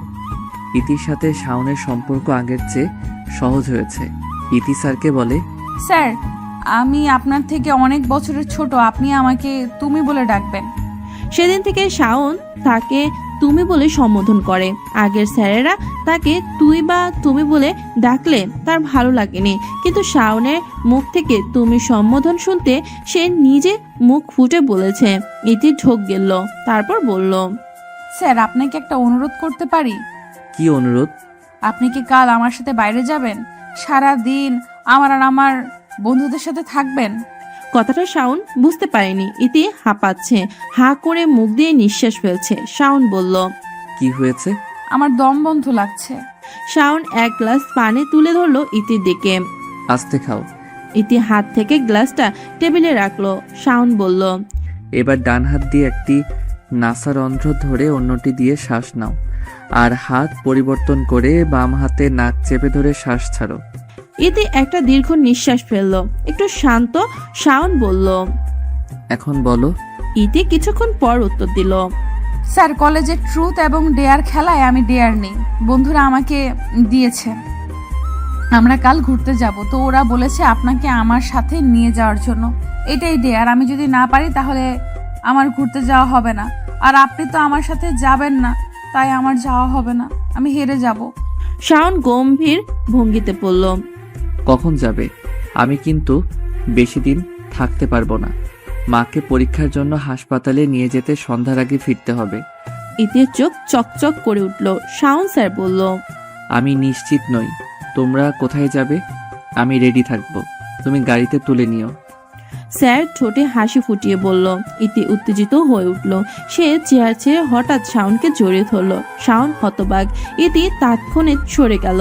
দ্বিধাগ্রস্ত কণ্ঠে বলল, সরি স্যার, ভুল হয়ে গেছে। শাওন চেয়ারে ছেড়ে উঠে দাঁড়ালো, তারপর চলে গেল। ইতির ভয় করছে শাওন কিছু না বলে চলে যায়। রাতেই প্ল্যান হয়ে গেছে কে কি পরবে। মেয়েরা শাড়ি আর ছেলেরা পাঞ্জাবি। ইতি ওর মায়ের একটা শাড়ি নিয়ে বসে আছে।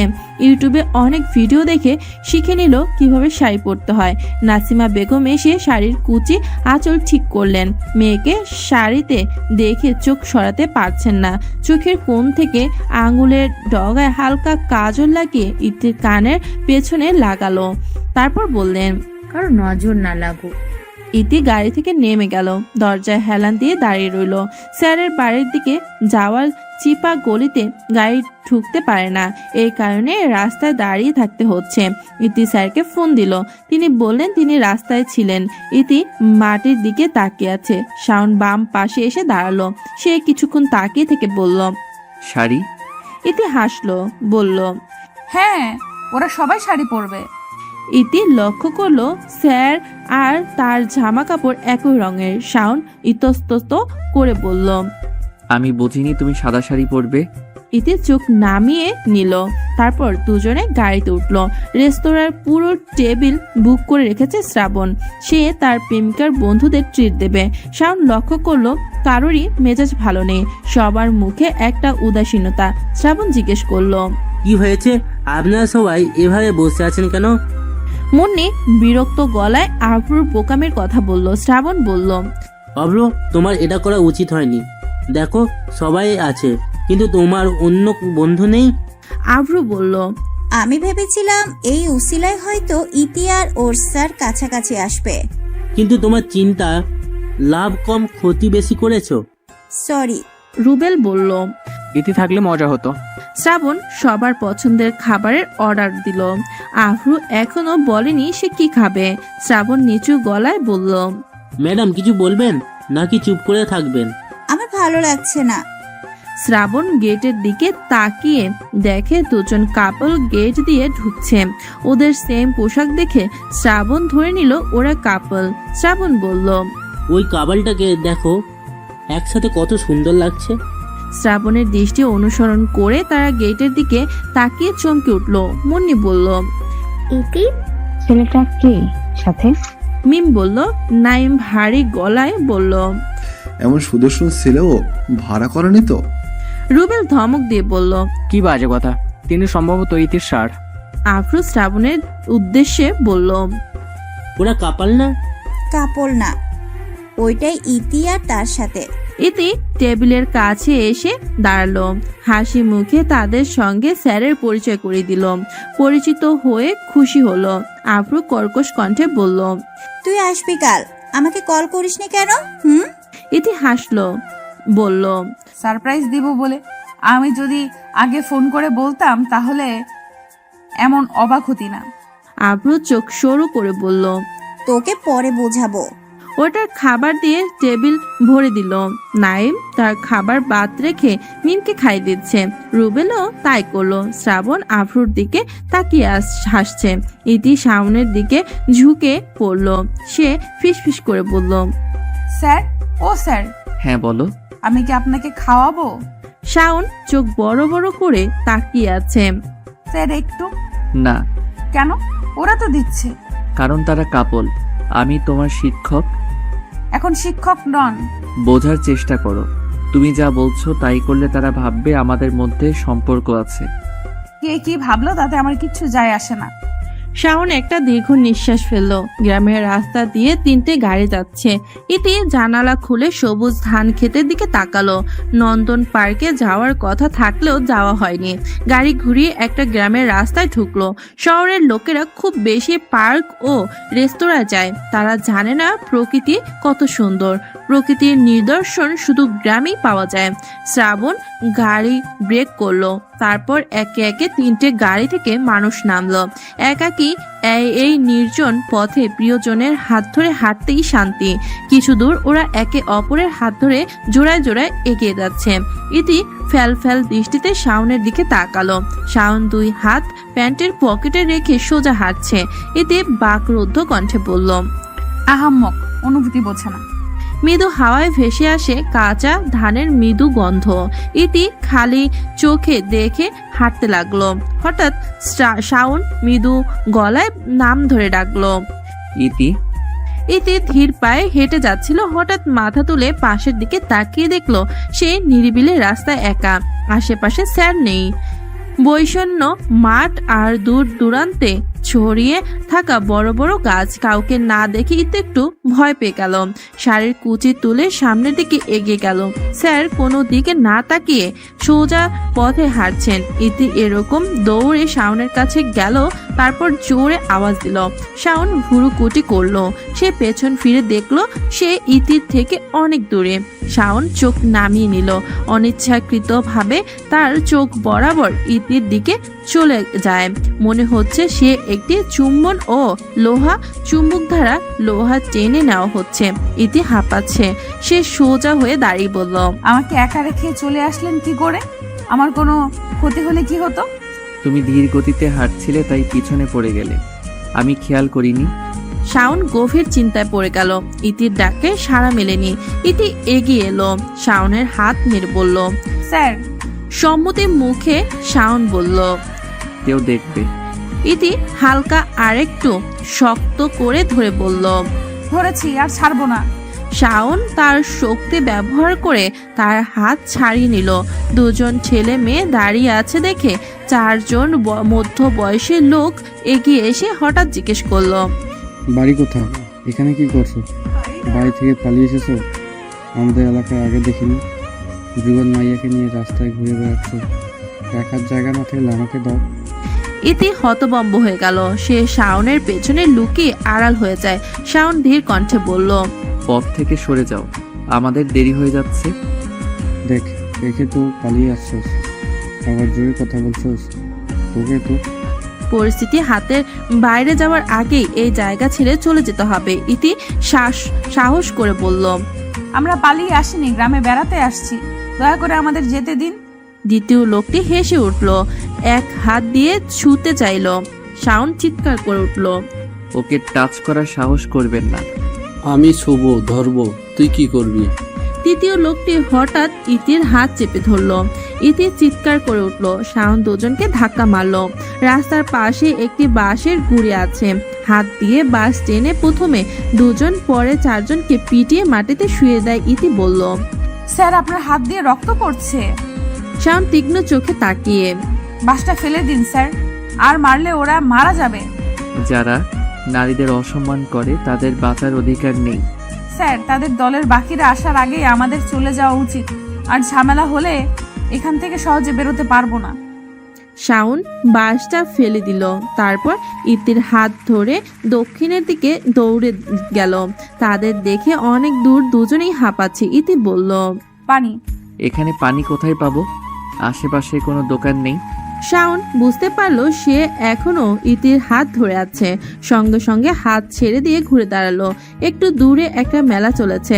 সেখান থেকে গানের আওয়াজ শোনা যাচ্ছে। চলো এগিয়ে যাই, ওখানে তোমার পানি পাবো। ইতি কখনো গ্রামের মেলায় আসেনি। এসব তার কাছে নতুন। অনেক ঘুরে দেখার পর পানি পাওয়া গেল। ইতির তৃষ্ণা নিবারণ করে 2জন মেলায় ঢুকলো। ইতির বাচ্চারা খেলনা পছন্দ করে। সে শাওনকে বুদবুদ কিনে দিতে অনুরোধ করলো। শাওন তার জন্য একটা কিনেছে। ইতি এত খুশি হয়েছিল যেন সে আকাশে চাঁদ পেয়েছে। কিছুক্ষণ পর সে বুদবুদ ফুঁকছে। শাওন মৃদু হেসে বিড়বিড় করে বলল, বাচ্চা মেয়ে। ইতি জোরে হেসে উঠল। কিছুক্ষণ পর তাদের দেখা মিলল। তারা মেলায় ঘুরে এখন বেরিয়েছে। রুবেল এগিয়ে এসে বলল, চল যাই, শীঘ্রই সন্ধ্যা হবে। ইতি 2টো পাখি পালে। সারা দিন ওর বারান্দায় তাদের সামনে এসে দাঁড়ালে তারা খাঁচায় হইচই শুরু করে। মনে হয় পুরো একটা দিনের সব অভিযোগই বক্তব্য। তাদের খাবার দেখলো। সবকিছু দিয়েছেন নাসিমা বেগম। এতে রুমে এসে ফোন হাতে নিল। মেসেঞ্জার গ্রুপে বেশ কয়েকজন মেসেজ, তাদের মধ্যে মুন্নি বলল, তোর পাশে স্যারকে দারুণ লাগছিল, যত তাড়াতাড়ি সম্ভব প্রপোজ কর। ভালোবাসা অনেকদিন খালি থাকলে অন্য পাখিরা দখল করতে চাইবে। ও ঠিক বলছে। সামনেই আমার জন্মদিন, সেদিন প্রপোজ করার কথা ভাবছি। বিছানায় শুয়ে ইতে চোখ বন্ধ করে ঘুমিয়ে পড়ল। দুদিন পর হঠাৎ নীরবতা ভেঙে গেল ফোনের রিংটনে। শাওন তার মায়ের সাথে কথা বলছে। উনি জানায় তার শরীর আগের থেকে অনেক ভালো। ফোনের রিং শুনে শাওন মায়ের রুম থেকে উঠে নিজের রুমে চলে আসে। হ্যালো, আসসালামু আলাইকুম। ওয়ালাইকুম সালাম। স্যার কেমন আছেন? আলহামদুলিল্লাহ ভালো, তুমি ভালো? সে কিছুক্ষণ থেমে বলল, স্যার আপনি কোথায়? আমি বাসায় আছি। কেন? আমার সাথে বাইরে যাবেন? এই সময়? তুমি কোথায়? আপনার বাড়ির ওই গলির মাথায়। কি? তুমি এই সময় সেখানে দাঁড়িয়ে কি করছো? এলাকার সব ছেলে কি ভালো? তোমাকে একা দেখে কেউ এসে যদি বিরক্ত করে? আপনি আসুন। শাওনের পরনে ঢিলেঢালা টি শার্ট ও প্যান্ট, হাত দিয়ে কপালের চুল পেছনে ঠেলে দিল। ইতির সামনে দাঁড়িয়ে পড়ল। এই সময় এখানে আসছো কেন? আপনাকে দেখতে। হুম। গাড়িতে উঠুন। কোথায় যাব? আজ চৌরাস্তার মেলা, গতবার যেতে পারিনি, শুনেছি মেলা সুন্দর, তাই আজ যাব। তাহলে তুমি আমাকে গাড়িতে উঠতে বলছো কেন? আমি একা কেন? সব সুন্দর জিনিস দেখবো, আমার সাথে আপনাকে দেখাবো। পাশে একটা মেয়ে আছে আর সে চুপচাপ হাঁটছে। ইতি তপ্ত হয়ে দীর্ঘ শ্বাস ফেলল। স্যার বলল, কিছু খাবে? না। ফুচকা? আপনি খাওয়াবেন? হুম। তাহলে খাবো। এক প্লেট ঝাল ঝাল ফুচকা আর এক প্লেট ঝাল ছাড়া ফুচকা দিতে বলল ইতি। ফুচকাওয়ালা ভুল করে ইতির প্লেটটা স্যারকে দিল আর স্যারের প্লেটটা ইতিকে। ইতি জানে ওর স্যার ঝাল খেতে পারে না। শাওনের ফর্সা মুখ এক কামড়ে লাল হয়ে গেল। ইতি, ঝাল? ইতি এক গ্লাস পানি এগিয়ে দিল। 2 গ্লাস পানি পান করার পরও ফুসকুড়ি কমেনি। পাশের দোকান থেকে 1 কাপ আইসক্রিম নিয়ে এলো ইতি। শাওন কিছুক্ষণ পর বলল, এত ঝাল ফুচকা খাও কি করে? জানো না বেশি ঝাল শরীরের ক্ষতি করে? ফুচকাওয়ালা ভুল করে মারাত্মক ঝাল দিয়েছে, এর জন্য শাওন তাকে অনেক কথাই বলেছে। মেলার ফুটপাতের দোকানগুলো সন্ধ্যার পর জমজমাট হয়ে ওঠে। ইতি আর স্যার পাশাপাশি হাঁটছে। হঠাৎ ইতি একটা ঝুড়ির সামনে এসে দাঁড়ালো। এক জোড়া কানের দুল ওর খুব পছন্দ হয়েছে। স্যার সঙ্গে থাকায় সে এই নিয়ে কোনো আগ্রহ দেখালো না। কিছুক্ষণ পর স্যার ইতিকে অপেক্ষা করতে বলে হঠাৎ চলে গেল। ফিরে এলো একটু পর। রাত 8টা বাজে। বাড়ি ফেরার জন্য গাড়ির দিকে এগিয়ে গেল। ইতি গাড়ি থেকে নেমে গেল। গেট দিয়ে ঢুকতেই স্যার বউ ডাকলেন, ইতি। হ্যাঁ স্যার। এদিকে এসো। ইতি খুশিতে এগিয়ে এলো। স্যার মুখোমুখি দাঁড়ালো। শাওন বলল, তোমার হাতটা দাও। হাত? কেন? দাও বলছি। ইতি ডান হাতটা সোজা করলো। শাওন তার শার্টের পকেট থেকে কিছু একটা বের করে ইতির হাতের তালুতে রাখলো। ইতি জিজ্ঞেস দৃষ্টিতে তাকালো। শাওন বলল, রুমে গিয়ে দেখবে, এখন যাও। ইতি ডান দিকে মাথা নেড়ে বাড়িতে ঢুকে রুমে চলে গেল। বিছানায় বসে কাগজ খুলছে। উত্তেজনা বাড়ছে, হাত পা কেমন কাঁপছে। ইতি কাগজ খুলে দেখলো একটা ঝুমকো কানের দুল, সেটা সে একটু আগে পছন্দ করেছিল। ইতির লজ্জা পেল, বিড়বিড় করে বলল, স্যার আমাকে লক্ষ্য করেছিল? সকাল 11টা। 21শে ডিসেম্বরে একমাত্র মেয়ের জন্মদিন। প্রতি বছর বড় করে আয়োজন করে ইফাত শিকদার। এ বছর তিনি ব্যাপক আয়োজন ঘরে সাজিয়েছেন। সন্ধ্যায় পার্টি। ইতি ধীরে ধীরে রেডি হবে। বাড়ি অতিথিতে ভরে গেছে। সবাই অপেক্ষা করছে ইতি কেক কাটার মুহূর্তে। হাতে ছুরি নিয়ে দরজার দিকে তাকিয়ে আছে ইতি। স্যার এখনো আসেনি, যে কারণে কেক কাটছে না। ও কত অনুরোধ করেছে, তবুও এখনো আসছে না কেন? ইফাত শিকদার ও নাসিমা বেগম দুজনেই তাকে আমন্ত্রণ করেছিল, তাহলে আসছে না কেন? মুন্নি বলল, স্যার বোধহয় আসবেন না, তুই কেক কাট। ইতি একবার চোখ মেলে মুন্নির মুখের দিকে তাকালো, তারপর ছুটে রুমে চলে গেল। 2 দিন কেটে গেল, স্যারের খোঁজ নেই। ফোন বন্ধ, পড়াতে আসছে না। ইতির মন ছটফট করছে। আব্দুল চাচাকে নিয়ে স্যারের বাড়ি গলির মাথায় আসলো। গাড়ি থেকে নেমে হাঁটতে লাগলো। সে শাওনের বাসা চিনে না। আশেপাশে মানুষকে জিজ্ঞেস করে বাড়িটা দেখলো। কয়েকবার কলিং বেল বাজানোর পরও কোনো শব্দ নেই। উপর থেকে বাড়িওয়ালা আসতেন। তার কাছ থেকে জানা যায় স্যার আজ 2 দিন ধরে হাসপাতালে আছেন। তার মায়ের অপারেশন হচ্ছে, হয়তো সেই কারণেই ফোন বন্ধ। গাড়ির কাছে ফিরে এলো। পরের দিন সকালে শাওন ফোন করলো। বাড়িতে আসার পর বাড়িওয়ালা তাকে ইতির কথা জানায়। ইতির ঘুম ছুটে গেল। উদ্বিগ্ন কণ্ঠে বলল, স্যার আপনি ঠিক আছেন? হ্যাঁ আলহামদুলিল্লাহ। সরি আমি তোমার কথা রাখতে পারিনি। মায়ের শরীরটা হঠাৎ এত খারাপ হয়ে গেল যে কিছুই বুঝতে পারলাম না। হাসপাতালে ছুটতে ছুটতে 3 দিন কিভাবে কেটে গেল বুঝতেই পারছি না। তোমাদের ফোন করে বলবো আমি সেই পরিস্থিতিতে ছিলাম না। আর শুনলাম তুমি গতকাল বাসায় আসছিলে। অনেক দিন হলো আপনাকে দেখি না, দেখবো, দেখা করব। ইতি আয়নার সামনে দাঁড়িয়ে আছে। বেশ কয়েকবার শাড়ি পরার পর সে এখন শাড়ি পরতে পারদর্শী। শাড়ি পরলে মেয়েদের হালকা সাজতে হয়। হালকা সাজে খুব সুন্দর দেখায়, এটা হয়তো অনেকেই জানে না। ইতি চোখে কাজল দিল, তারপর কিছু চুড়ি পরে নিল, কপালে ছোট্ট একটা কালো টিপ দিল। স্যারকে জায়গার ঠিকানা পাঠিয়ে দিয়ে ইতি বাসা থেকে বের হলো। আজকাল যখন ইতি স্যারের সাথে দেখা করতে যায় তো প্রথমে যে কথাটি মাথায় আসে তা হলো শাড়ি পরার। দেখি না হাওয়ায় খোলা চুলগুলো চোখ মুখে উড়ে আসছে। এক হাতে চুল সরিয়ে ইতি সামনের দিকে তাকালো। শাওন তার দিকে এগিয়ে আসছে। কালো টি শার্ট পরা তাকে খুব সুন্দর লাগছে। ইতি অপলক চোখে তাকিয়ে আছে। শাওন এসে তার সামনে দাঁড়ালো। ইতির ধ্যান ভেঙে গেল। শাওন মৃদু গলায় বলল, তুমি শাড়ি পরেছো? আম্মু আমাকে পরার জন্য শাড়ি দিয়েছে। আচ্ছা আমাকে আসতে বললে কেন? এই কয়দিন ঠিক মতো পড়েছো তো? হতবম্ব মুখে বলল ইতি। আমি এখানে পড়াশোনার কথা বলতে আসিনি। তাহলে কিসের জন্য আসছো? ইতি জোরে নিঃশ্বাস ফেললো। চারপাশে তাকিয়ে দেখলো কোনো মানুষ নেই। ইতি হঠাৎ হাঁটু গেড়ে বসে শাওনের পা চেপে ধরলো। কি করছো? পা ছাড়ো। স্যার আমাকে বিয়ে করুন। বিশ্বাস করুন আমি আগের মতো নেই, বদলে গেছি শুধু আপনার জন্য। আমি আপনাকে ছাড়া এক মুহূর্তও থাকতে পারি না। আমি বিয়েতে রাজি, চলুন বিয়ে করি। শাওন অবাক হয়ে তাকিয়ে আছে। ইতি হঠাৎ তার দিকে তাকিয়ে বলল, sir I love you. Shaon হাসলো, তারপর নরম গলায় বলল, আমিও তোমাকে ভালোবাসি ইতি। যেদিন তোমাকে প্রথম দেখেছিলাম সেদিন থেকেই তোমাকে ভালোবাসি। ইতি উঠে দাঁড়ালো। হঠাৎ শাওনকে শক্ত করে জড়িয়ে ধরলো। শাওন অকপটে বলল, ইতি আমি শ্বাস নিতে পারছি না। ইতি স্যারকে আরো শক্ত করে ধরে রাখলো। এই ভয়ে ছেড়ে দিলে অদৃশ্য হয়ে যাবে। একটু এদিক ওদিক নড়াচড়া করতে করতে পড়ে গেল ইতি। ব্যথায় চিৎকার করে উঠল। সে চোখ খুলে দেখলো সে তার ঘরের মেঝেতে পড়ে আছে, বালিশ জড়িয়ে ধরে। বিরক্ত হয়ে গেল। তারপর মোবাইলের টাইম চেক করলো। স্যার সকাল 6টায় ফোন করেছে, এখন 8টা বাজে। এই 2 ঘন্টা ঘুমের মধ্যে সে এমন স্বপ্ন দেখে ফেলেছে। আর করে হাহা করে হেসে উঠল। ক্লাসের বন্ধুরা আমার স্বপ্ন শুনে হাসছে আর হাসছে। ওরা খুব মজা পাচ্ছে। রুবেল বলল, যেহেতু তুই আজ স্বপ্ন দেখেছিস তাহলে সেটা সত্যি কর।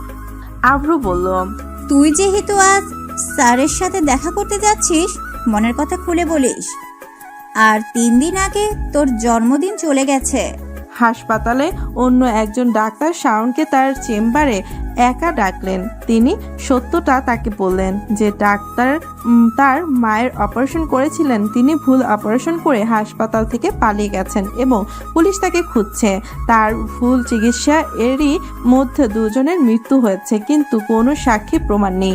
ডাক্তার শাওনকে তার মাকে ভালো জায়গায় নিয়ে গিয়ে ডাক্তার দেখানোর পরামর্শ দিলেন, নইলে বেশি দিন টিকবে না।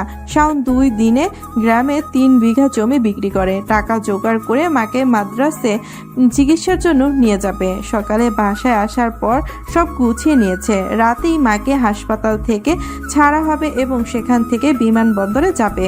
তার আগে একবার ইতি আর তার বাবার সাথে দেখা করবে। শাওন তার পরিকল্পনার কথা কাউকে বলেনি, সব নিজের কাছে গোপন রেখেছে। সময় হলে শুধু আকাশে উড়বে। সন্ধ্যা 6টা বাজে। ইতি শাড়ি পরে দাঁড়িয়ে আছে। ইতির সামনে বসে দারোয়ান মামার মেয়ে ফুলের মালা সাজিয়ে দিচ্ছে। সে ফুল শেষ করে ইতির চুলে বাঁধবে। ইতি আজ একটু মেকআপ করেছে, যার জন্য তাকে খুব সুন্দর দেখাচ্ছে। গাড়িতে করে মেলায় এসেছে ইতি। শাওন ফোন করে বলে যে তাকে নিতে যেতে হবে না, সে নিজেই আসবে। কিছু পুরুষ লোকের দৃষ্টি পছন্দ করছে না ইতি। মেলা থেকে বের হয়ে ওভার ব্রিজে উঠতে শুরু করে। একটু উপরে উঠল। এখান থেকে রাতের শহরটি আশ্চর্যজনক সুন্দর লাগছে। স্যার কাছে এসে কল করলো। ইতি বলল সে ব্রিজে আছে। শাওন ফোনটা কেটে রেখে ব্রিজে উঠে এলো। স্যার আগের মতো ইতিকে দেখে হাসলো না, চাপা গলায় বলল, সুন্দর লাগছে। ইতি ল্যাম্প পোস্টের আলোয় শাওনকে দেখে হেসে বলল, ধন্যবাদ স্যার। ইতি নিজেকে প্রস্তুত করলো। তারপর এক হাঁটু গেড়ে বসলো। শাওনের দিকে একগুচ্ছ গোলাপ এগিয়ে দিয়ে বলল, স্যার আই লাভ ইউ, আমি আপনাকে ভালোবাসি। শাওন মূর্তির মতো দাঁড়িয়ে আছে, কোনো উত্তর নেই। ইতির মুখ ফ্যাকাশে হয়ে গেল। শাওন উল্টো ঘুরে চলে যাওয়ার জন্য পা বাড়ালো। কিছু দূর যাওয়ার পর হাত দিয়ে একটা সিএনজি থামিয়ে তাতে উঠে পড়লো। ইতি অবিশ্বাসের চোখে তাকালো। চোখ বেয়ে অশ্রু গড়িয়ে পড়ছে। ইতি ফুটপাত থেকে নেমে ব্যস্ত রাস্তায় দৌড়ে গেল। হঠাৎ একটি ট্রাক এসে তাকে ধাক্কা মারলো। ঘটনাটি অতি জলদি হলো। রাস্তার রক্তে ভিজে যাচ্ছে। লোকজন জড়ো হলো। আব্দুল মিয়া ছুটে এসে ভিড় ঠেলে ইতিকে দেখে চিৎকার করে বলে, মামুনি। 2 মাস পর চোখ খুলল ইতির। সে হাসপাতালের বেডে শুয়ে আছে। নাসিমা বেগম মেয়ের পাশে বসে একা একা কথা বলছেন। তার বিশ্বাস ছিল ইতি তার কথা শুনে। ইতিকে কোমা থেকে ফিরে আসতে দেখেননি। ইতি আস্তে করে বলল, আম্মু। নাসিমা নার্সকে বললেন, আমার মেয়ের জ্ঞান ফিরেছে, অবিলম্বে ডাক্তারকে জানান। ডাক্তার এলেন। ইতির চেক আপ করে বললেন, ইতি এখন সুস্থ। ওর কামব্যাক সত্যি অপ্রত্যাশিত। চমৎকার না হলেও এমন হয় না। এই টাইপের রোগী বছরের পর বছর চলে যায়, তবুও তারা কামব্যাক করতে পারে না। আর একটা কথা লক্ষ্য রাখবেন, মেয়ে যেন বেশি কথা না বলে। ডাক্তার যাওয়ার আগে ইফাত শিকদারের সাথে অনেক কথা বলে যা ইতি শুনতে পায়নি। তার কদিন কথা বলা নিষেধ। এর সময় যতটা সম্ভব কম কথা বলা উচিত। 2 দিন পর ইতি জানতে পারল তার একটা ভয়ানক অ্যাক্সিডেন্ট হয়েছে। 2 মাস কোমায় ছিল। ইতি দুর্বল গলায় বলল, আম্মু। তোমার কথা বলার দরকার নেই মা, শুয়ে পড়ো। কয়েকদিন ইতি মোটামুটি সুস্থ হয়ে উঠেছে। মেয়ের পাশে বসে আছে ইফাত শিকদার ও নাসিমা। নাসিমা নিজ হাতে ইতিকে খাওয়াচ্ছে। ইতি হঠাৎ জিজ্ঞেস করলো, আম্মু আমাকে দেখতে কে এসেছিল? নাসিমা বললেন, প্রায় সবাই এসেছে। ইতি আবার জিজ্ঞেস করলো, আম্মু স্যার এসেছিল? কোন স্যার? নাসিমা বললেন। ইতি একটা ছোট্ট আর ভারী নিঃশ্বাস ফেলে বলল, শাওন স্যার এসেছিল। নাসিমা কিছুক্ষণ ভাবলো, তারপর বলল, তোমার যেদিন অ্যাক্সিডেন্ট হয়েছিল সেদিন থেকে শাওনকে দেখিনি। ওই মাসের বেতন সংগ্রহ করতেও আসেনি শাওন। অদ্ভুত। তারপর তোমার বাবা ওকে কয়েকবার ফোন করেছিল, ওর ফোন বন্ধ। ইতি শাওনকে ভালোবাসে। ইতি নিজের মুখে একথা স্বীকার করেছে এবং সে শাওনের বাড়িতে যেতে চায়। ইফাত শিকদার চিন্তায় পড়ে গেলেন ইতিকে উত্তেজিত দেখে। নার্স একটি ঘুমের ইনজেকশন দিল। ইফাত নাসিমাকে ইতি ও শাওনের বিষয়ে জিজ্ঞাসাবাদ করেন। নাসিমা মাথা নিচু করে বসে আছে। সন্দেহ করার মতো কিছু পড়েনি তার চোখে। ইফাত শাওনকে খুঁজতে 2 দিন সময় নিল। সে কোথাও নেই, যেন আকাশে গিলে খেয়েছে। ইতিকে হাসপাতাল থেকে রিলিজ দিল। সে একটু ফ্রেশ হয়ে নিল। তারপর আব্দুল চাচাকে নিয়ে শাওনের বাড়ির গলির মাথায় আসলো। বাড়িতে তালা ঝুলছে। বাড়িওয়ালা জানায় 2.5 মাস আগে বাড়ি ছেড়ে চলে গেছে। কোথায় যাবে কিছু বলে যায়নি। ইতি স্তব্ধ হয়ে গেল। পায়ে পায়ে হেঁটে গাড়ির কাছে এলো। ইতিকে দেখে মনে হচ্ছে সে গলা পর্যন্ত নেশা করেছে, ঠিকমতো হাঁটতে পারছে না, এক্ষুনি পড়ে যাবে। শাওনকে মাস খানেক খোঁজা হয়েছে, না পাওয়া গেল না। ইতি হঠাৎ ঘুমের মধ্যে স্যার বলে চিৎকার করে উঠল। ইফাত শিকদার মেয়ের গালে হাত রেখে বললেন, মামুনি তুমি এভাবে আর কতদিন কষ্ট দেবে? আব্বু স্যার, শাওন স্যার। সময় গেল, দিন গেল, বছর গেল। সময় কারোর জন্য থেমে থাকে না। মন শুধু একজন বিশেষ মানুষের জন্য থেমে যায়। ফুফাতো বোনের বিয়ে। ফুপি ফোন করে বলে যে সবার 1 সপ্তাহ আগে যেতে হবে। ইফাত শিকদার বিয়ের দিন যাবে বলে ইতিকে আজ যেতে বলল। ইতির যেতে ইচ্ছে করে না, আজকাল কোথাও তার ভালো লাগে না। বাবা মায়ের কথা ভেবে 2 দিন আগে যাবেন বলে জানায়। হাসপাতালে রোগী দেখার সময় বিকাল 3টা, রাত 8টা পর্যন্ত। এখন 2টা বেজে গেছে, তাই বেশি কথা না বলে হাসপাতালের উদ্দেশ্যে চলে গেল। মায়া আপু কল দিয়েছে, কাল সকালেই গুলশান যেতে বলেছেন। ইতি যাওয়ার পরেই তিনি ওকে সাথে নিয়ে কেনাকাটা করতে যাবেন। হাসপাতাল থেকে রাত 10টার দিকে বাসায় আসে ইতি। তারপর 3টি কাপড় গুছিয়ে একটি ব্যাগে রাখলো, সকালে বের হবে। 4 ঘন্টার যাত্রা শেষে ফুপির বাসায় গুলশানে পৌঁছালো ইতি। একদিন বিশ্রাম নিয়ে মায়া আপু পরের দিন থেকে তাকে নিয়ে ঘুরতে শুরু করে। যেখানেই যায় ইতিকে সাথে করে নিয়ে। শপিং মলে আরো বিরক্ত বোধ করছে, কিছু কিনছে না, শুধু দোকানে দোকানে ঘুরে বেড়াচ্ছে। ইতির পছন্দ অনুযায়ী বিয়ের পোশাক কেনা হয়েছে। বিয়ে বাড়িতে মানুষ মজা করছে, তাদের চিৎকার। ইতি রাতে ঠিকমতো ঘুমাতে পারেনি, মাথা ব্যথা করলো। ফুপি চা বানিয়ে নিয়ে এলো। এটা না, কি ফুপু? তোমার জন্য চা বানালাম। আমি বুঝি এখানে থাকতে তোমার কষ্ট হচ্ছে? ইতির কথা বললো না, চুপ করে রইল।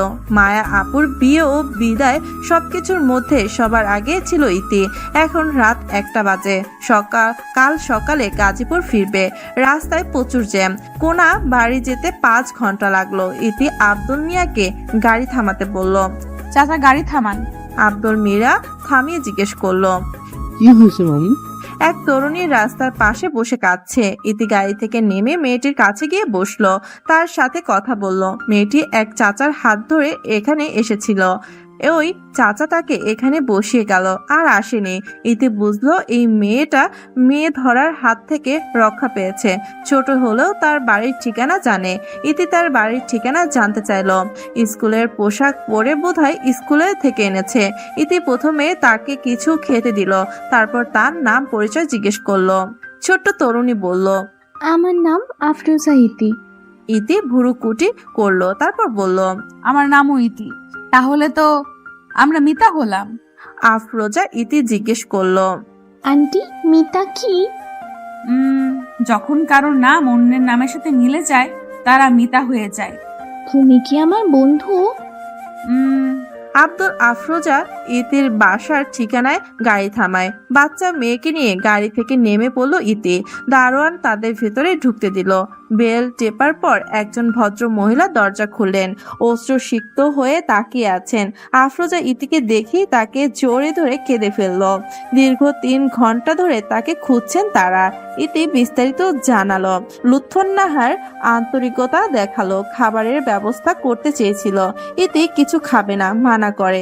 ইতি চলে যেতে উদ্গ্রীব হলো। আফরোজা ইতি তাকে তার স্কুলে আসার দাবি জানায়। লুৎফুন্নাহার তাকে আবার আসার আমন্ত্রণ জানান। ইতি কথা দিল সে আবার আসবে। চলে যাওয়ার পর লুৎফুন্নাহার মাথায় হাত রেখে হায় হায় করলেন। এত কথা বলল, কিন্তু মেয়েটির নাম জিজ্ঞেস করতে ভুলে গেল। আফরোজা ইতিকে জিজ্ঞেস করলে সে বলতে পারে না, সে ভুলে গেছে।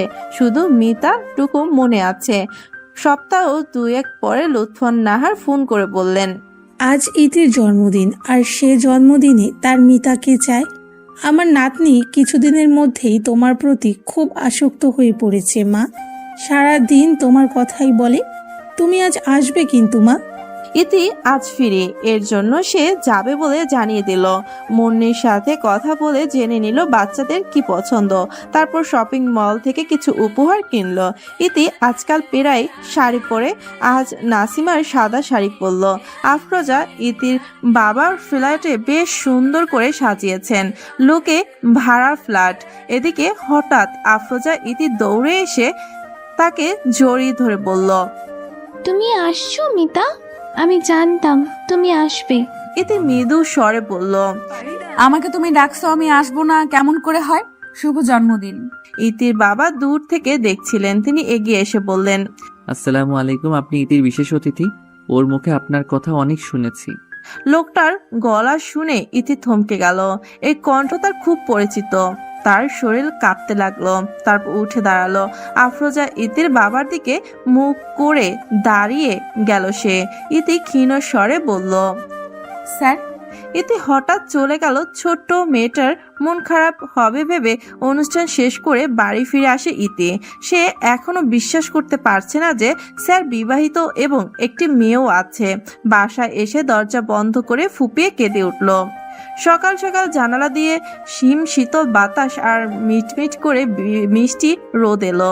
ইতি জানালার সামনে দাঁড়িয়ে একটা দীর্ঘ নিঃশ্বাস ছেড়ে বুকটা হালকা করে নেয়। আগের থেকে এখন একটু ভালো লাগছে। ইতির চেম্বার 3টায় থাকায় আফরোজার স্কুলে নিয়মিত ইতি যেত। হঠাৎ করেই সে যাওয়া বন্ধ করে দিল। আজ দেখা করতে গেলে মুন্নির ছেলে ও আফরুর মেয়ের সঙ্গে। সারাটা সকাল বন্ধুদের সঙ্গে কাটিয়ে দুপুরের দিকে বাসায় ফিরে তারপর হাসপাতালে যাবে। মুন্নির ছেলে দিন দিন দুষ্টু হয়ে যাচ্ছে। জোর করে আফরুর মেয়ের কাছ থেকে খেলনা ছিনিয়ে নেয়। তারপর মেয়েটি কাঁদে। কখনো কখনো দুটির খুব মিল হয়। ইতি তার পুরনো সময়সূচিতে ফিরে এলো, যার মধ্যে কোনো পিছুটান নেই। আফরোজা ইতির খাবার ঠিকমতো খাচ্ছে না। গোমরা মুখ নিচু করে বসে আছে। মুখে একটাই কথা, সে মিতার কাছে যাবে। অনেক বলার সত্ত্বেও শাওন তাকে খাওয়াতে পারেনি। লুৎফর নাহার বললেন, মেয়েটা খুব ভালো, হঠাৎ আসা বন্ধ হয়ে গেল কেন বুঝতে পারছি না।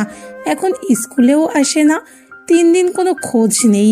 তুই একবার আফরোজাকে নিয়ে মেয়েটার হাসপাতালে যা, খোঁজ নিয়ে আসবি এবং আফরোজা ও তার মিতার সাথে দেখা করে আসবে। শাওন ঢোক গেল। সে আবার ইতির সামনে দাঁড়াবে কি করে? মাথা কাজ করছে না।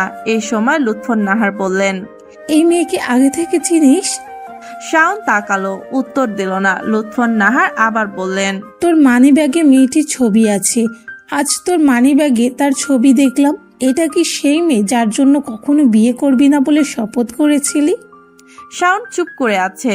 থামলেন লুৎফর নাহার। তিনি বললেন, মেয়েটির নাম ইতি বলে আফরোজার নামও তুই ইতি রেখেছিস।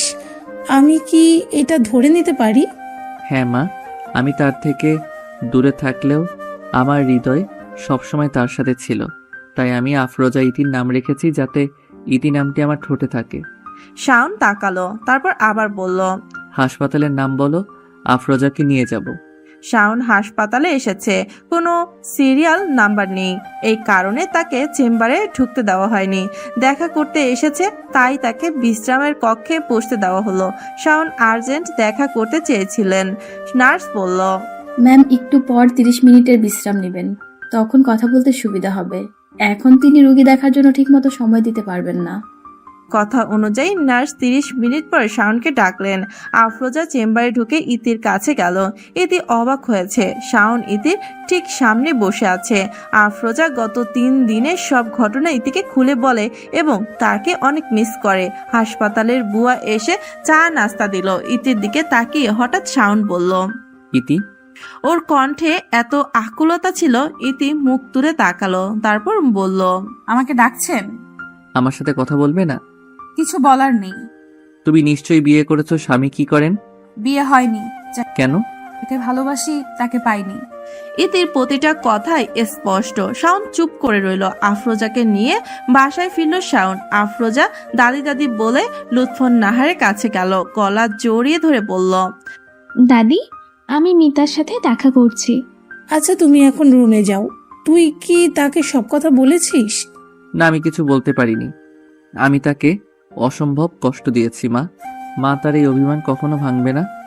আফরোজা তার মিতাকে খুব ভালোবাসে। লুৎফর নাহার নাতিকে নিয়ে একটি পরিকল্পনা করেন। রাতে খাবার টেবিলে 3 জন একসাথে বসে গরম গরম ছুটি পরিবেশন করছে কাজের মেয়ে। আফরোজা বলল, আপু। হ্যাঁ বলো। আব্বু, আম্মু লাগবে। হঠাৎ শাওনের কাশি শুরু হলো। কি লাগবে? সবারই আম্মু আছে, আমার নেই। আমিও আম্মুকে চাই। আমার মিতাকে নিয়ে এসো। শাওন শুল্কা গলা পরিষ্কার করে বলল, ইতি কি কথা বলছো? আমি আম্মু চাই। শাওন থমকে কথা বলছে দেখে লুৎফর নাহার বলেন, তুই বাচ্চা মেয়েটাকে ধমকাচ্ছিস কেন?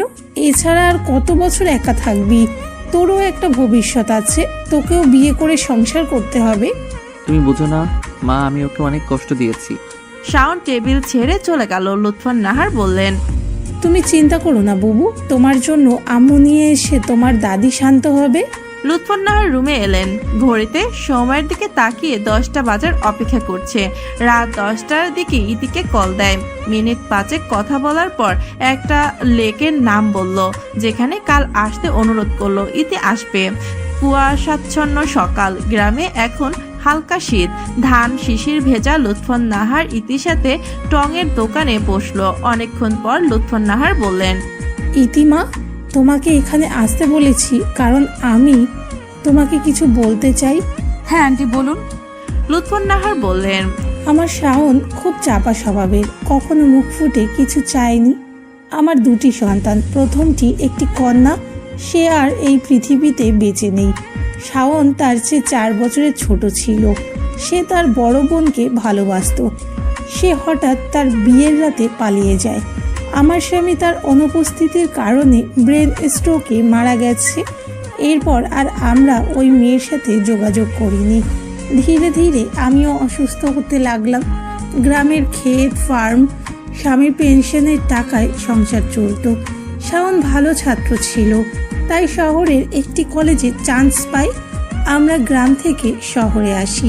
লেখাপড়ার পাশাপাশি ছেলেটি টিউশনি করে স্নাতক শেষ করেছে। দুর্ভাগ্যবশত একা মা হওয়ার কারণে আমি এখানে অবদান রাখতে পারিনি। এমনি স্নাতক শেষ করার পরে চাকরি পাওয়াটা ছিল বিদ্রূপের বিষয়। তারপরও সে কয়েকটা টিউশনি করেছে। এতক্ষণে আমি প্রায় মরি অবস্থা। জানি না কত রাত সে আমার সাথে হাসপাতালে ছিল, যদিও কখনো বিরক্ত হয়নি। তার কোনো বন্ধু ছিল না, তাই সে প্রতিদিনের ঘটনা আমার সাথে গল্প করে বলতো। হঠাৎ রাস্তায় একটি মেয়ের সাথে দেখা এবং তারপর তাকে টিউটর করা সব বলেছে। সেদিন মেয়েটির জন্মদিন ছিল। শাওন খুশিতে প্রস্তুতি নিচ্ছিল। হঠাৎ আমার শরীর খারাপ হয়ে গেল। আমাকে নিয়ে হাসপাতালে ছুটে গেল। ডাক্তারকে পরে পুলিশ ভুল অপারেশনের জন্য গ্রেপ্তার করেছিল এবং ততক্ষণে আমার মাদ্রাজে পৌঁছে যাই। মাদ্রাজে কয়েক মাস চিকিৎসা করিয়েছিলাম। আমি যখন সুস্থ হয়ে ফিরে আসব তখন সেখানে আমার মেয়েকে দেখি। আমার মেয়ের 2টি কিডনি নষ্ট হয়ে গেছে, অপারেশন হবে। আমাকে ও শাওনকে দেখে সে অনেক কেঁদেছিল, বলে, আল্লাহ আমাকে এত কষ্ট দিয়েছেন, আমি তোমাকে কষ্ট দিয়েছি, তোমার নাক ডুবিয়েছি, তাই আমাকে ক্ষমা করে দিও। শিলা শাওনকে বলল, ভাই আমার মেয়েকে দেখিস। তার স্বামী তাকে হাসপাতালে রেখে যায় আর ফিরে আসেনি। আমার ছোট নাতনি আফরোজা হাসপাতালের বারান্দায় এক শ্রমিকের কোলে ঘুমাচ্ছিল। ওর তখন 2 বছর। শাওন তাকে প্রথম কোলে নিল। অপারেশন শেষ হলে খবর এলো আমার মেয়ে চলে গেছে। 2 দিন পর থানা থেকে ফোন আসে। শিলার স্বামী মাদ্রাজে একটি ছোট্ট কোম্পানি ছিল, তিনি একটি গাড়ির দুর্ঘটনায় মারা যান। এরপর 2 মাস আমরা শোকে ছিলাম। আফরোজাকে নিজের মেয়ে হিসেবে পরিচয় দিল শাওন। তারপর ওর শেষ নাম রাখলো ইতি। আফরোজা জানে না শাওন তার বাবা নয়, তার মামা। কয়েক বছরে শাওন আফরোজার বাবার ছোট ব্যবসাকে বড় করেছে। আমি তাকে প্রায় বিয়ের কথা বলেছি, কিন্তু সে বিয়ে করবে না, কারণ সে সেই মেয়েটিকে খুব খারাপভাবে আঘাত করেছিল। মাদ্রাজ যাওয়ার 2 সপ্তাহ পরে শাওন মেয়েটির এক বন্ধুকে ফোন করেছিল। সেই মেয়েটি ভয়াবহ দুর্ঘটনার কথা বলে এবং জানায় মেয়েটি 2 সপ্তাহ ধরে কোমায় রয়েছে। সে ছেলেটি শাওনের ওপর দোষ দেয়নি, কিন্তু শাওন জানতো এখানে সব দোষ তার। শাওন পুরোপুরি ভেঙে পড়েছিল এবং আমাকে এমন অবস্থায় ছেড়েও আসতে পারেনি।